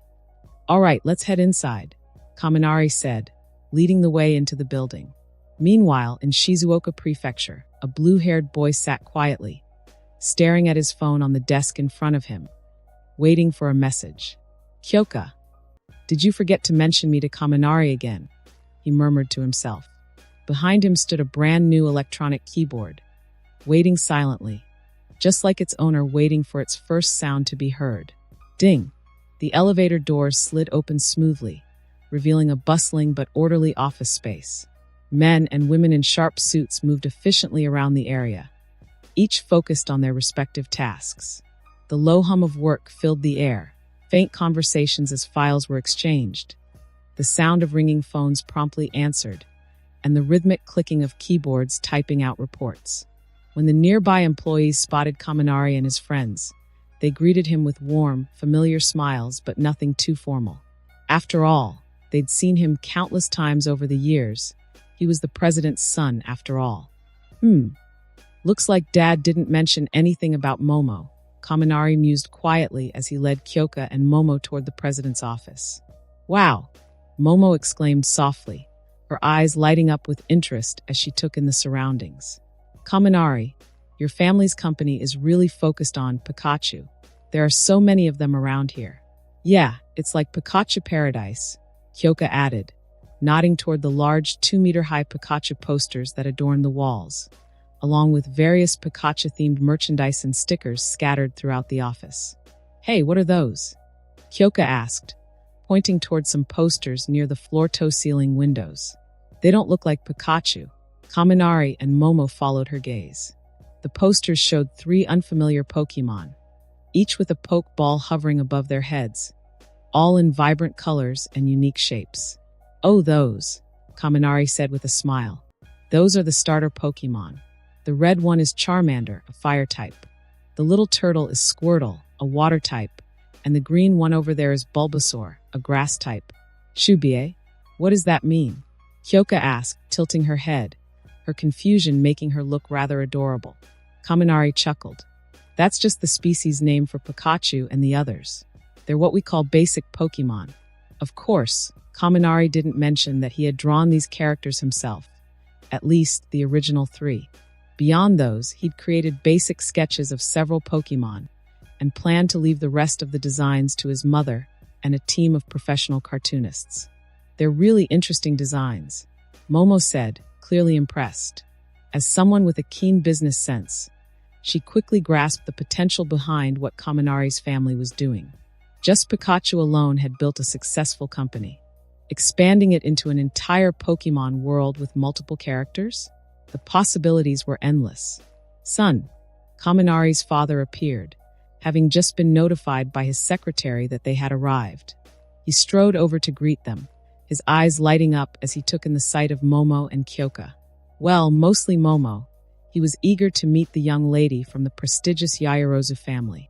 Dad, this is Kyoka Jiro and Momo Yaoyorozu, Kaminari introduced them formally. They're my classmates and members of the Pikachu band. Ah, very nice to meet you, Kaminari's dad said, beaming. Such lovely young ladies. Please take good care of Kaminari. Hello, sir. Momo and Kyoka replied politely, both bowing in greeting. Kaminari's father practically glowed with pride.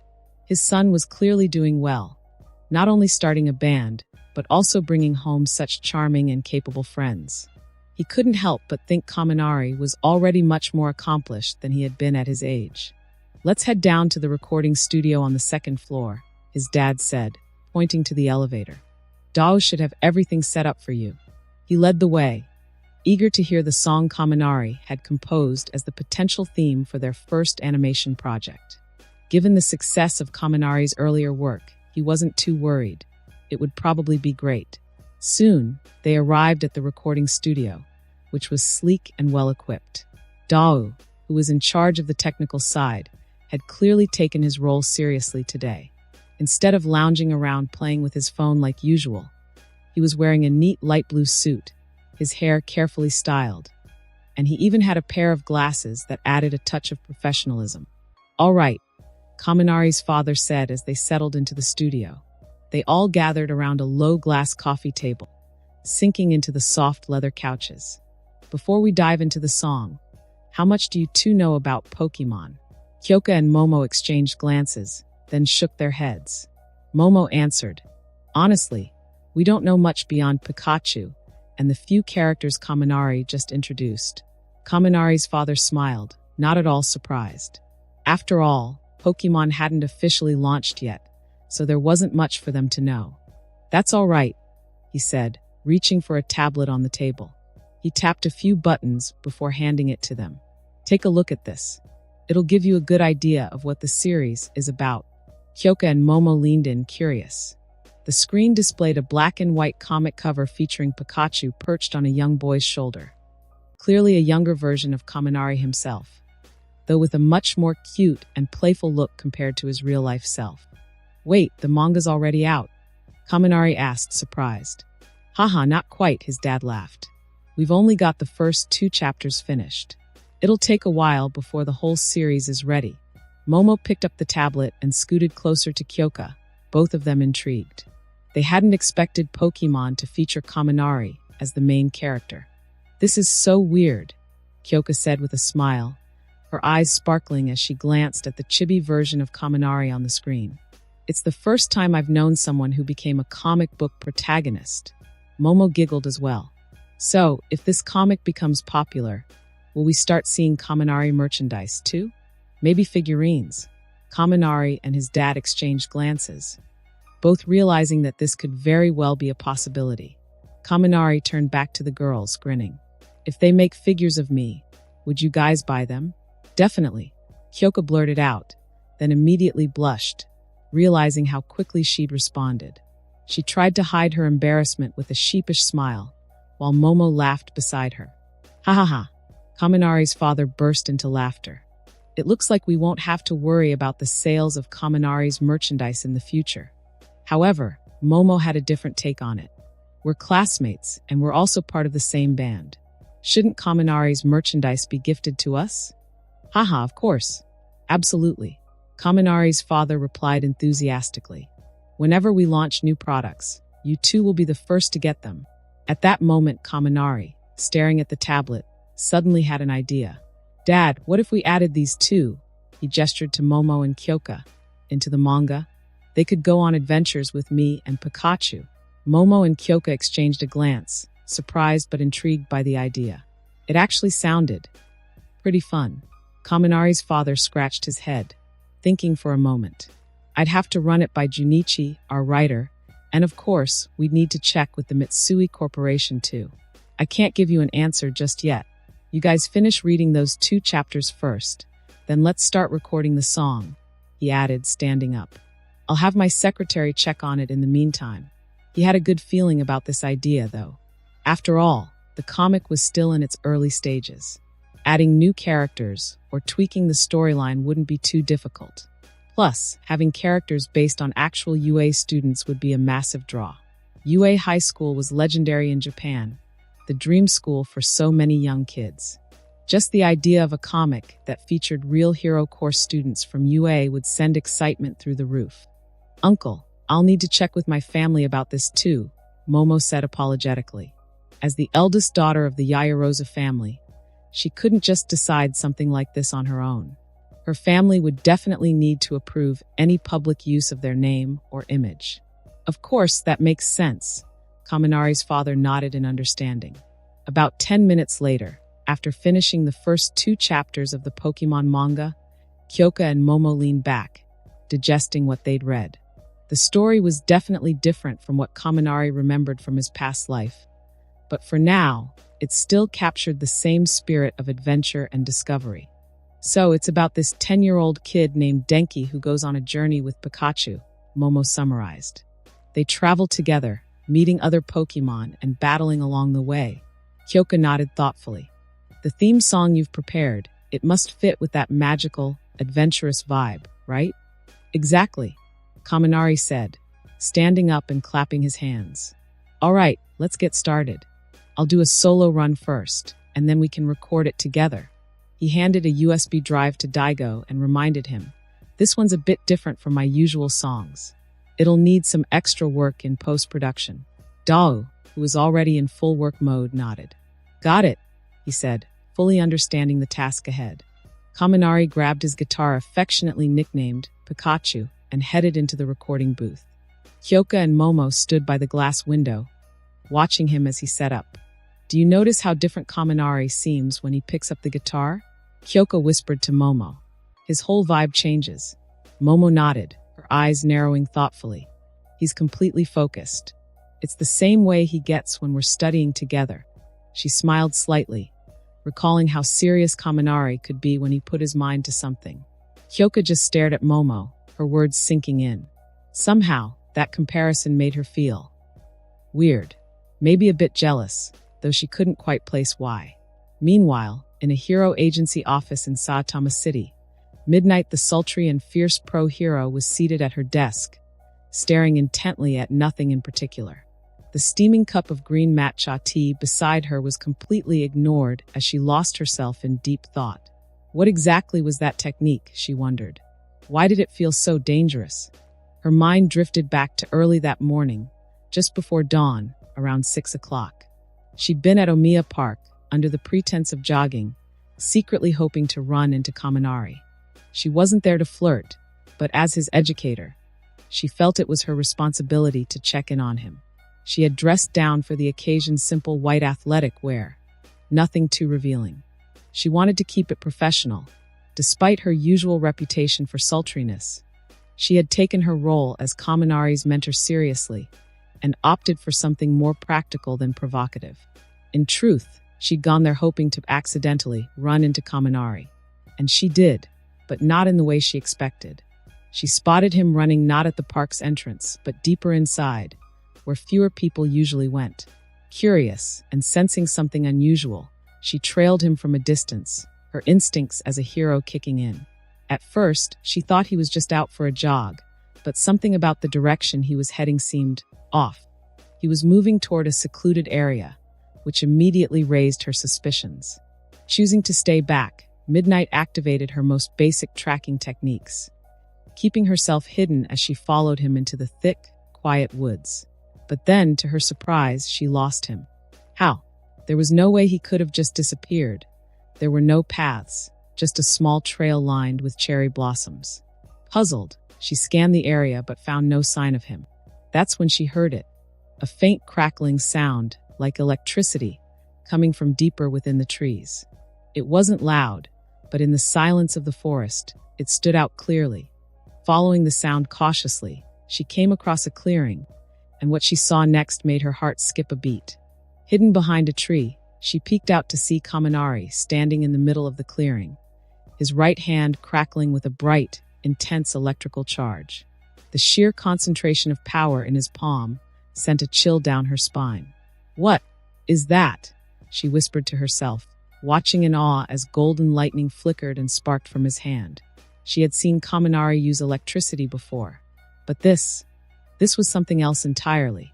There was a palpable sense of danger in the air, a feeling she only got when she was near someone truly powerful. Before she could react, the crackling stopped. Kaminari lowered his hand, a look of frustration and disappointment on his face as he muttered to himself. "Failed again. I was so close." Midnight's mind raced. What exactly had she just witnessed?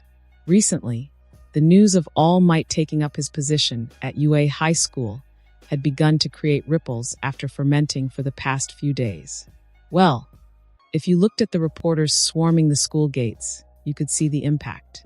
These journalists had been stationed outside since noon the previous day, creating quite the commotion. Needless to say, it was causing a bit of an inconvenience for both teachers and students at UA every time someone stepped outside the school. They were bombarded with questions about All Might. The constant barrage of inquiries was enough to irritate anyone. Of course, the nearby hotels, restaurants, and food stalls were thrilled with the situation. The surge of business from the reporters camping out meant they were making a killing over the past couple of days. But all of this had little to do with Kaminari and his friends, who were now sitting in the school cafeteria, enjoying their lunch. Why? Because everyone knew that no matter how loud the reporters shouted outside, they couldn't set foot inside UA's grounds. It was the fourth class of the day, one taught by their homeroom teacher, Aizawa. "All right, let's get to the point of today's class meeting," Aizawa began in his usual monotone voice. "Sorry to rush things, but today I'd like to..." Before he could finish his sentence, the entire class tensed up, memories of their brutal first day of school still fresh in their minds. "Decide on the class representative." Everyone collectively sighed in relief. At least this was a normal school activity for once. Suddenly, Kirishima leapt to his feet with a loud bang, his chair screeching across the floor as he exclaimed, "I want to be the class rep. Let me do it. Isn't this a role fit for me?" Aoyama said narcissistically, flipping his golden hair with flair. "Huh, it's obviously mine." Bakugo growled, his face full of murderous intent. The whole class buzzed with excitement. Everyone except Kaminari, Todoroki, Midoriya, and a few others, who remained calm. "Class rep, huh? I'm not interested," Kaminari muttered to himself, staring lazily at the ceiling. He knew that being the class rep in the hero course was a far more prestigious position than it was in any ordinary school. It could even be considered an important stepping stone toward becoming a top hero in the future. But Kaminari's goal wasn't to become a top hero running his own agency or patrolling the streets day and night. No, his goal was to become the strongest user of lightning-based quirks in the world. Though if you said that out loud, it might sound pretty similar. Besides, Kaminari already had too much on his plate. Between his band, training, and his own personal ambitions, his days were packed from 5 a.m. to late evening. He didn't need the added responsibility of class representative weighing him down. Isn't there an obvious candidate for this? Kaminari glanced at Ida, who had just stood up to give a lengthy speech on the importance of the class representative role. Eventually, the class agreed to decide on the class rep through a vote. The results: Midoriya Izuku. 3 votes Kaminari Denki. 3 votes Yaoyorozu Momo. 2 votes everyone else had voted for themselves, naturally. Midoriya was flustered. Ida was disappointed. Kaminari was surprised, and Yaoyorozu smiled. Midoriya and Kaminari tied with 3 votes each. Kirishima said, glancing at Midoriya, "I know his punch is powerful, but personality-wise, he's a bit too timid." "Wait a second. Who voted for me?" Ida asked suddenly, looking around with confusion. "Huh, didn't you vote for yourself?" Kirishima responded, puzzled. No, I voted for Yaoyorozu, Ida said earnestly. I believe she's the most qualified for the position. Kirishima stared at him, bewildered. But you want to be class rep. Why wouldn't you vote for yourself?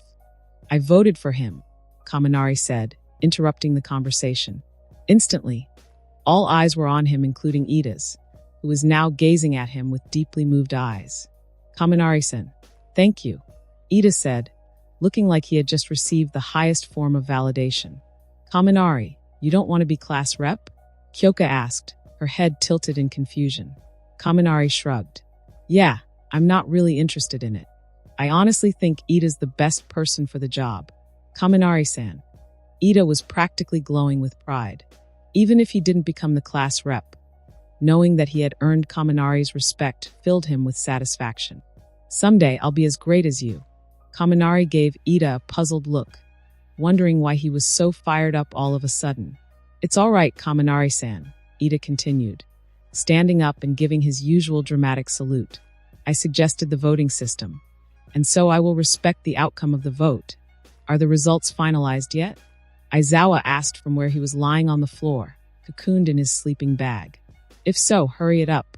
With Kaminari voluntarily stepping down, the final results named Midoriya as the class representative and Yaoyorozu Momo as his deputy.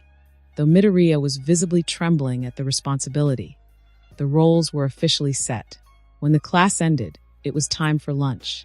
Everyone, except for Aoyama, who insisted on eating his French cuisine in the classroom, made their way to the cafeteria. Kaminari, has your band finished recording the first song yet? Ashido Mina asked excitedly as she put down her silver spoon. She was clearly eager to hear it. The other girls, Uraraka, Azui, and the rest also turned their attention to Kaminari, looking at him, Kyoka, and Momo with anticipation. They were more than a little envious. Yeah, it's almost done, Kaminari replied with a smile. Once the post-production is finished, it'll be uploaded to Japan's MTV website. You can just search for Pikachu Band, and you'll be able to find our exclusive page and listen to it there.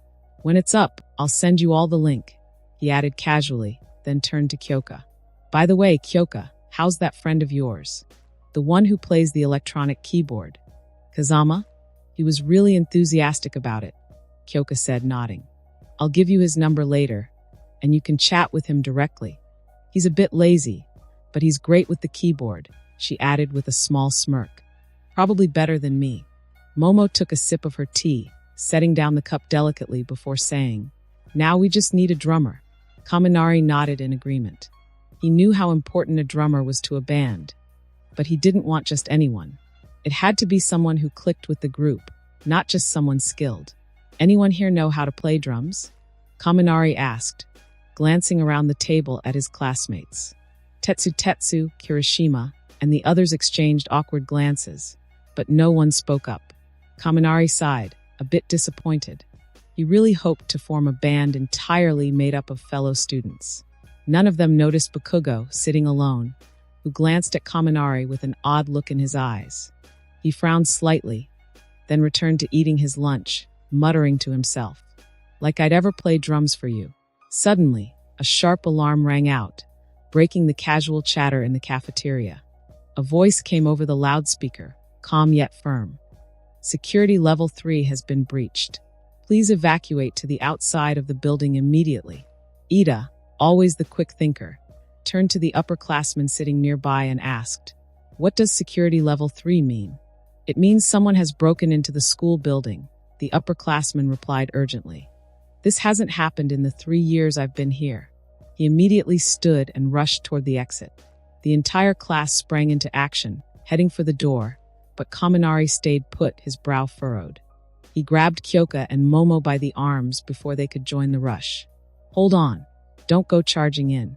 It's dangerous, he warned. Having lived through several incidents like this in his previous life, Kaminari was particularly sensitive to the dangers of large crowds and emergencies. But if there's an intruder, shouldn't we? Tetsu started, looking anxious. No need to panic, Kaminari said firmly.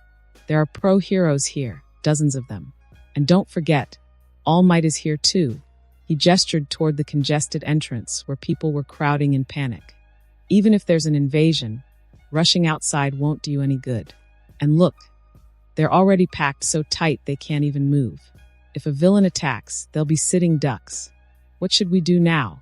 Tetsu asked anxiously, looking at the chaos unfolding in front of him as the crowd at the exit grew more and more frantic. No one immediately answered his question. Kaminari, Momo, and Kyoko were all thinking deeply. In an emergency like this, it was important to stay calm and find a quick solution. "I've got it," Kaminari exclaimed after a moment, clapping his hands together as an idea struck him. The sound drew the attention of the group, and he turned to Kyoko. "Do you have a music player on you?" he asked. "Yeah, I do." Kyoko nodded and pulled out her small MP3 player. Kaminari then shifted his gaze to Momo. "Can you create a boombox?" Momo's eyes lit up as she understood his plan instantly. "You want to calm everyone down by playing loud music?" "Exactly," Kaminari confirmed with a grin. "The crowd is in complete chaos. We need something to snap them out of it and help them regain their composure." "Great idea. I'll get started right away," Momo said enthusiastically. Without hesitation, Momo began to roll up the sleeve of her uniform, revealing the spot on her arm where she could generate objects. Kaminari and Tetsu immediately turned away, their faces flushing with embarrassment at the sudden movement.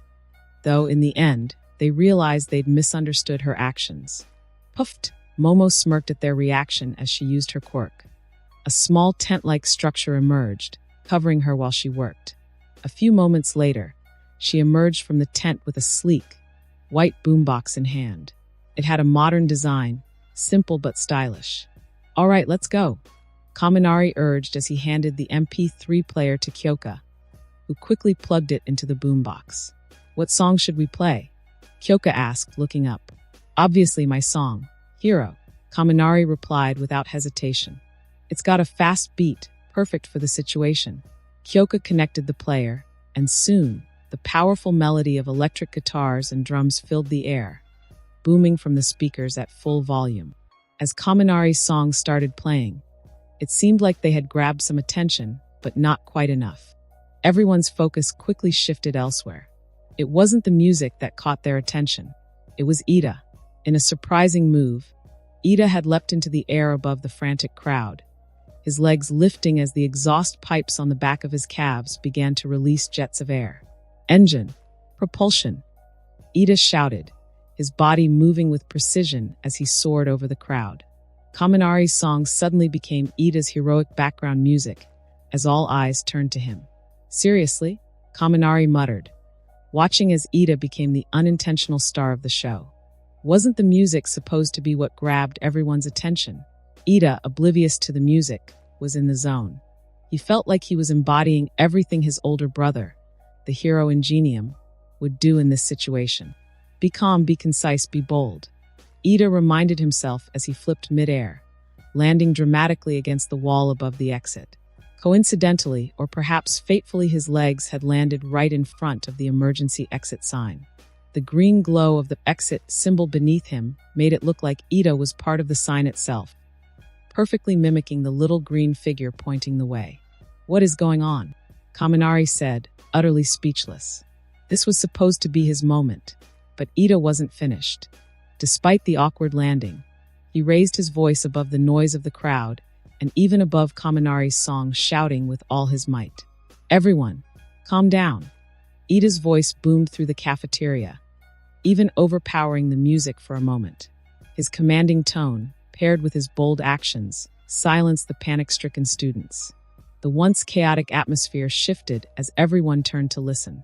"It's just the media. There's no need to panic," Ida declared, standing tall. "We're students of UA, the top hero school. We need to act like it." As if on cue, the sound of approaching police sirens filled the air. The reassurance of the police's arrival, combined with Ida's words, helped restore order. The students began to relax, some even laughing in relief. Kaminari, seeing the situation under control, nodded to Kyoko, and she turned off the music. "Do you think playing the music actually helped?" Kaminari asked, scratching his head. Kyoko, Momo, and Tetsu shared a glance before looking back at Kaminari. It was clear from their expressions that the music had simply become Ida's dramatic background track. Well, maybe not in the way we expected, Momo said, trying to be diplomatic. Kaminari sighed. Yeah, I guess we just gave Ida his theme music. In the end, the situation almost turning into a dangerous stampede due to the reporters breaching UA's security was handled thanks to Ida's quick thinking and, well, Kaminari's music in a roundabout way. Afterwards, UA's administration took the incident very seriously. They began discussing ways to improve student safety and security, and decided to expand the number of entrances and exits to avoid such situations in the future. However, Principal Nizu seemed more concerned with the damage done to the school's supposedly impenetrable Hero Gate. A gate that was meant to withstand the force of a tank had been easily breached by a group of overeager reporters. If they were villains, this would have been a declaration of war against us heroes, Nizu said ominously, staring at the shattered remains of the once mighty gate. He knew a storm was brewing. Back in Class 1A, the students resumed their afternoon lessons, seemingly unfazed by the earlier chaos. Interestingly, Midoriya, who had been elected class president, had a change of heart. Standing nervously in front of the class with Momo by his side, Midoriya insisted on stepping down and handing the position to Ida. Though his decision surprised many, it was quickly accepted, with Ida officially promising to dedicate himself to the role of class president. Class 1A's brief leadership crisis came to a close. Today's hero basic training will be overseen by me, All Might, and one other teacher, Aizawa announced from the podium after class. Shiro raised his hand, asking curiously, "What's the training about?" Aizawa wasted no time. He pulled out a small blue card with the word rescue written on it in bold letters and held it up for the class to see. Today's training will focus on rescue operations, responding to natural disasters, floods, and other emergency situations. Rescue training, huh? Kaminari's interest was piqued. It sounded far more engaging than the usual classroom lectures. The rest of the class also perked up, clearly excited by the prospect of real hero training. After all, this was what they had come to UA for, not just the boring theory lessons of the morning. Aizawa pressed a button, and the walls of the classroom shifted. From hidden compartments, the students' hero costumes appeared, lined up neatly for each one of them. The training ground is a bit far from here, so we'll be taking a bus, Aizawa informed them. Prepare yourselves. It's time to begin. Within 10 minutes, under the energetic command of Class President Ida, the boys and girls of Class 1A, now dressed in their hero costumes, boarded the bus arranged by UA High School in an orderly fashion. It was the same bus that had taken them to the 7 simulated communities during the entrance exam. However, Midoriya was still dressed in his standard gym uniform. His hero costume had been damaged during his fight with Bakugo and was sent to a sponsor company for repairs. Speaking of which, Kaminari, Tetsu, sitting next to Kaminari, spoke up looking puzzled. All Might mentioned that your current combat uniform was made by your old sponsor, right? What about the new one from the current sponsor? Hasn't that come out yet? Not yet, it seems, Kaminari said, looking down at his current combat uniform, a striking gold and white robe. But honestly, I really like this one. It looks pretty awesome, don't you think? He grinned. It was worth mentioning that just the night before, Kaminari had received a call from a company owned by Mitsui. They wanted to incorporate his gloves into a new hero costume and asked for his approval. Kaminari had consulted his father, called Mitsui for more details, and ultimately agreed to their request. According to Mitsui, they planned to use the blue crystal in his Denki gloves as the core energy source for the new suit. It seemed this energy-storing crystal was a unique invention of Eye Island. Kaminari then glanced over at Tetsu's combat uniform, which resembled a self-defense force uniform, and couldn't help but smirk. Did you design that yourself? No offense, but it's kinda ugly. Tetsu scratched his head sheepishly. Actually, my dad designed it. It's made out of iron, so I can literally eat parts of the suit to replenish my iron levels. He also thought military uniforms were the coolest, so that's why it looks like this. Kaminari didn't argue. Military uniforms are the coolest, But as he continued eyeing Tetsu's uniform, another idea struck him. Hey, what if I designed a new combat uniform for you? Kaminari suggested, leaning in excitedly. I could make it super cool, like a military uniform, but way more stylish. Tetsu blinked, surprised by Kaminari's sudden burst of enthusiasm. Kaminari. He hesitated for a moment, but eventually gave in to Kaminari's eager expression. All right, sure. Of course. Kaminari nodded, grinning widely. Trust me. Kaminari couldn't help but imagine Tetsu in a sleek, modernized military uniform. That would look so badass, he thought, already excited about the possibilities. Meanwhile, on the other side of the bus, Tsuyu and Kirishima were discussing Midoriya's quirk. Tsuyu thought it seemed similar to All Might's quirk, while Kirishima argued it couldn't be the same since All Might had never gotten hurt using his. This made Kaminari glance over at Midoriya with a strange look. He had a bold theory about Midoriya's quirk, but there wasn't enough evidence yet to support it. Could it really be the same power? He wondered. If it was true, it meant they were in for some incredible and probably dangerous times ahead. Midoriya, I'll be watching you closely, Kaminari thought to himself, both intrigued and a little concerned. The bus ride passed quickly, and soon enough, they arrived at their destination. A massive structure that resembled the Bird's Nest Stadium from Kaminari's previous life. Students, I've been waiting for you. A figure in a space suit greeted them enthusiastically at the entrance. Kaminari blinked in confusion. He didn't recognize the person. Who the heck is this? Kaminari thought. He spent so much time training and studying quirks, and what little time he had left went into learning guitar. As a result, he wasn't very familiar with many pro heroes, aside from the really famous ones. Fortunately, someone else knew who this was. It's the space hero, 13. Midoriya exclaimed, clearly excited. A pro hero who specializes in rescue operations during disaster situations. Midoriya added, almost bouncing with enthusiasm. I love 13. Uraraka squealed, her eyes sparkling with admiration. 13? That's their hero name? What an unlucky number. Kaminari thought, a bit amused but also unimpressed. As Aizawa joined the group, 13 motioned for the students to head inside, as the training session was about to start. Please come in, 13 said, welcoming them inside. The class followed 13 and Aizawa into the massive training facility.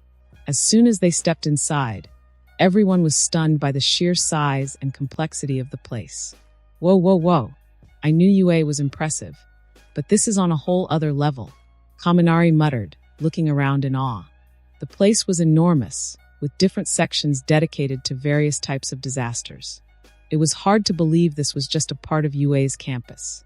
UA was already massive, with its huge teaching buildings, cafeteria, swimming pools, and the expansive 7 simulated communities. And now this simulated disaster site. Kaminari realized he might have underestimated UA's true scale. If UA is this impressive, what must the hero schools in other countries be like?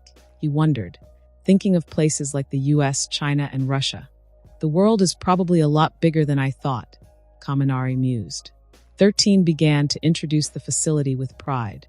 This training ground simulates all kinds of disaster scenarios: floods, landslides, fires, storms, and more. I designed it myself. 13 spread their arms wide. We call it the unforeseen simulation joint. The what? The class mumbled in confusion.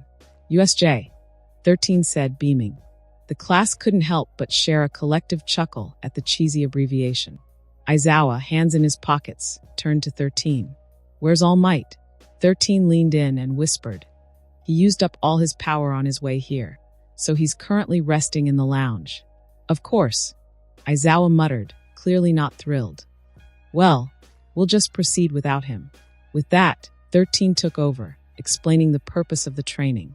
Unlike the combat training you did with All Might, today's session will focus on rescue operations.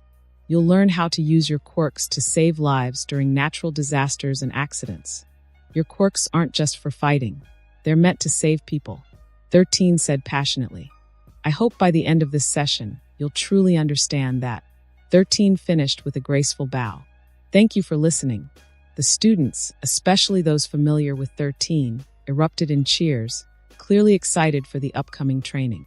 13th's so cool. Midoriya and the others gushed, looking like true fans. Just as Kaminari was about to join in on the excitement, he felt something strange through his wireless earpiece. A strange frequency buzzed in his ear, setting off alarms in his head. Moments later, the lights in the facility flickered and shut off, plunging the room into semi-darkness. The decorative fountains that lined the facility stopped working as well, and an eerie silence fell over the room. Something's wrong, Kaminari thought, his body tensing instinctively. Aizawa's sharp eyes flicked toward the main fountain at the center of the room. In front of the fountain, a swirling vortex of black and purple energy began to form. "What the?" Kaminari whispered. With a loud pop, the vortex expanded, and from it emerged a hulking figure made of dark energy. From its shadowy form, more figures began to emerge, strange, villainous-looking individuals stepping out of the void. Aizawa's eyes narrowed dangerously, the intensity of a seasoned pro hero flashing in his gaze.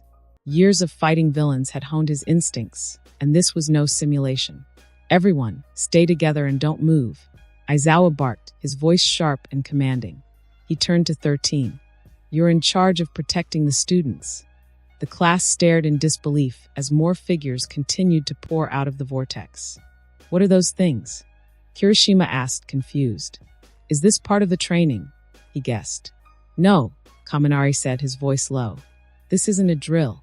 Aizawa confirmed Kaminari's fears. "Those are villains." Kaminari's heart raced. He had been mentally prepared for this kind of danger when he applied for the hero course. But now that it was happening, he couldn't help but feel a mix of excitement and anxiety. Is this really happening? Kaminari thought. A real battle? Golden sparks flickered between Kaminari's eyes, his quirk stirring in response to the adrenaline coursing through his veins. His hands crackled softly with electricity as he stared at the dark figures emerging from the portal. "Come on, villains. Does 13 have a quirk similar to Eraserhead's?" The purple-black energy entity mused aloud, watching the teachers and students in the distance. His voice dripped with a sinister calm.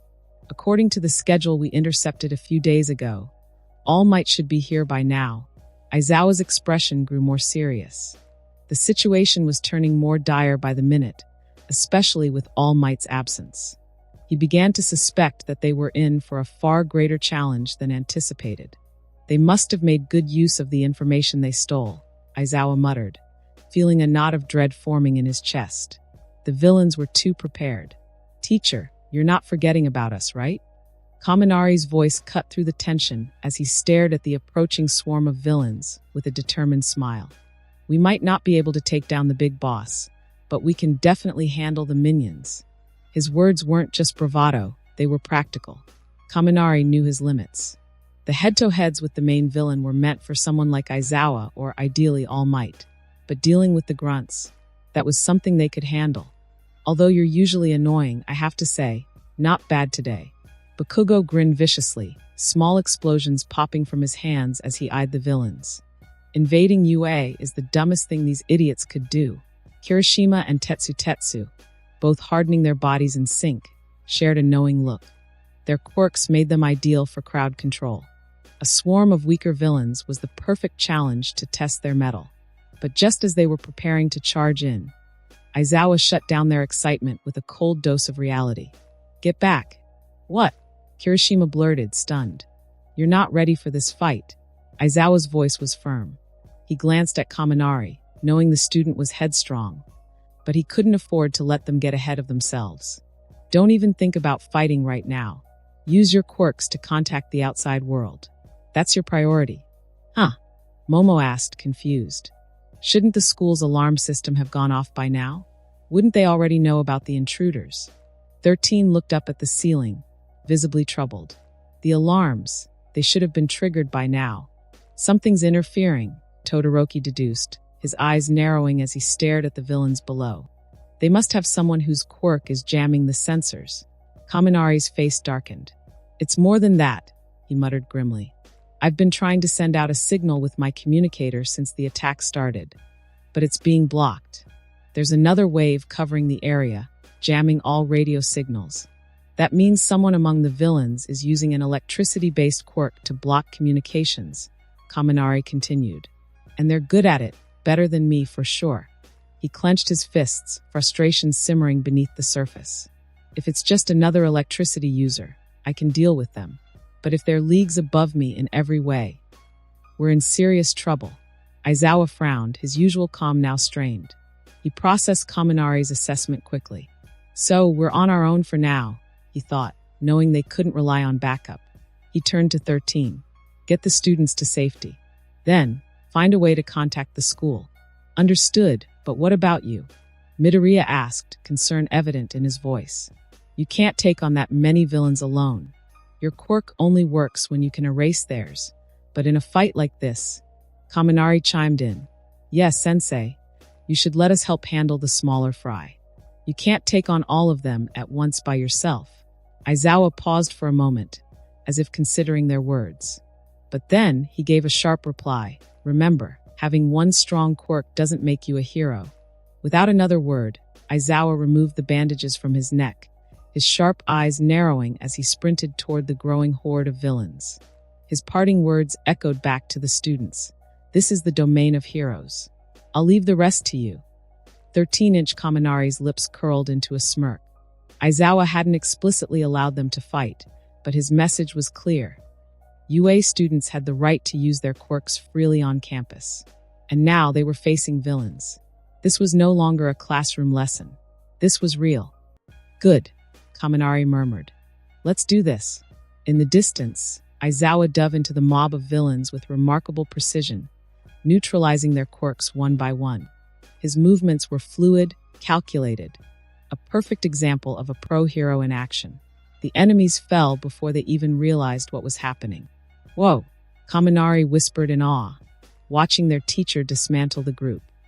So this is the strength of a pro hero. The others weren't far behind in their excitement. All right, Bakugo growled, sparks flying from his hands. It's time to crush these bastards.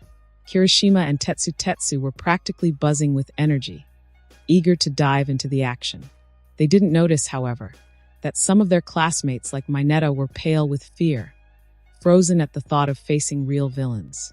Kaminari, sensing the tension, approached the more nervous students with a calm smile. Don't worry, I'm here with you. Thanks, Kaminari. Kyoka and Momo, though still on edge, visibly relaxed at his words. Having someone exude confidence in a crisis did wonders to ease their nerves. Just as Bakugo and the others prepared to charge into battle, the ground beneath them darkened, and a swirling vortex of purple-black energy suddenly erupted, enveloping everyone in its path. What the hell is this? Tetsu shouted, scanning the ominous energy field. Nice to meet you. The voice was polite, almost disturbingly so. A human-like figure made of purple-black energy appeared before them, introducing himself in an unervingly calm tone. We are the League of Villains. The figure continued as if this were a casual conversation. We apologize for our abrupt visit to UA High. Our mission is simple. We're here to kill the symbol of peace, All Might. While the villain monologued, Kaminari's mind was racing. He was scanning the vortex for any weaknesses. Every quirk, no matter how powerful, had its limits or flaws. The trick was finding them. If only I could test this guy with a good jolt of electricity. Kaminari thought, frustrated. But there were too many of his classmates around. He couldn't risk hurting them in the process. Where does this guy get off talking so much? Bakugo's patience finally snapped. Without warning, he launched himself at the villain, his hand igniting in a violent explosion aimed directly at the figure's head. Boom! Kirishima and Tetsu followed suit, charging in right behind Bakugo. A hardened hand chop from Kirishima and a steel kick from Tetsu slammed into the villain's form, sending ripples through the purple-black energy. Got him? Kaminari asked, shielding his face from the smoke and debris. But from within the smoke, the villain's voice echoed again, calm, almost amused. So dangerous, the villain laughed. You students have incredible potential. The figure remained intact. Kaminari's stomach dropped as he realized the attacks had done nothing. He's immune to physical damage? Kaminari thought, his fingers tightening around the coin he was holding. Is this guy some kind of energy being? His mind flashed back to the Logia-type devil fruit users from the anime One Piece. If this villain was anything like that, it would make things much more complicated. Before Kaminari could process it fully, the villain moved again. The dark energy around him began to expand, growing more volatile. The sheer volume of energy created a wave-like force, far too much for 13 to absorb all at once. My mission is to scatter you and kill you one by one, the villain declared, his energy surging forward. Everyone, watch out! 13 shouted, but it was too late. The wave of energy was too powerful to stop, and in the blink of an eye, Kaminari and his classmates were swallowed by the vortex. Gotcha! Kaminari acted on instinct, grabbing hold of Kyoka and Momo's hands. He pulled them close as the world around them twisted and warped. Then, as quickly as the energy had enveloped them, the vortex dissipated. Sunlight streamed back into the space, but something was horribly wrong. Ida and 13 looked around in horror. Everyone, they're gone. And that concludes this episode. If you enjoyed it, I'd seriously love it if you guys could leave a like on the video, as it genuinely helps out so much, and it keeps me going, plus it takes only 1 second. That said, have a wonderful day. See you in the next one.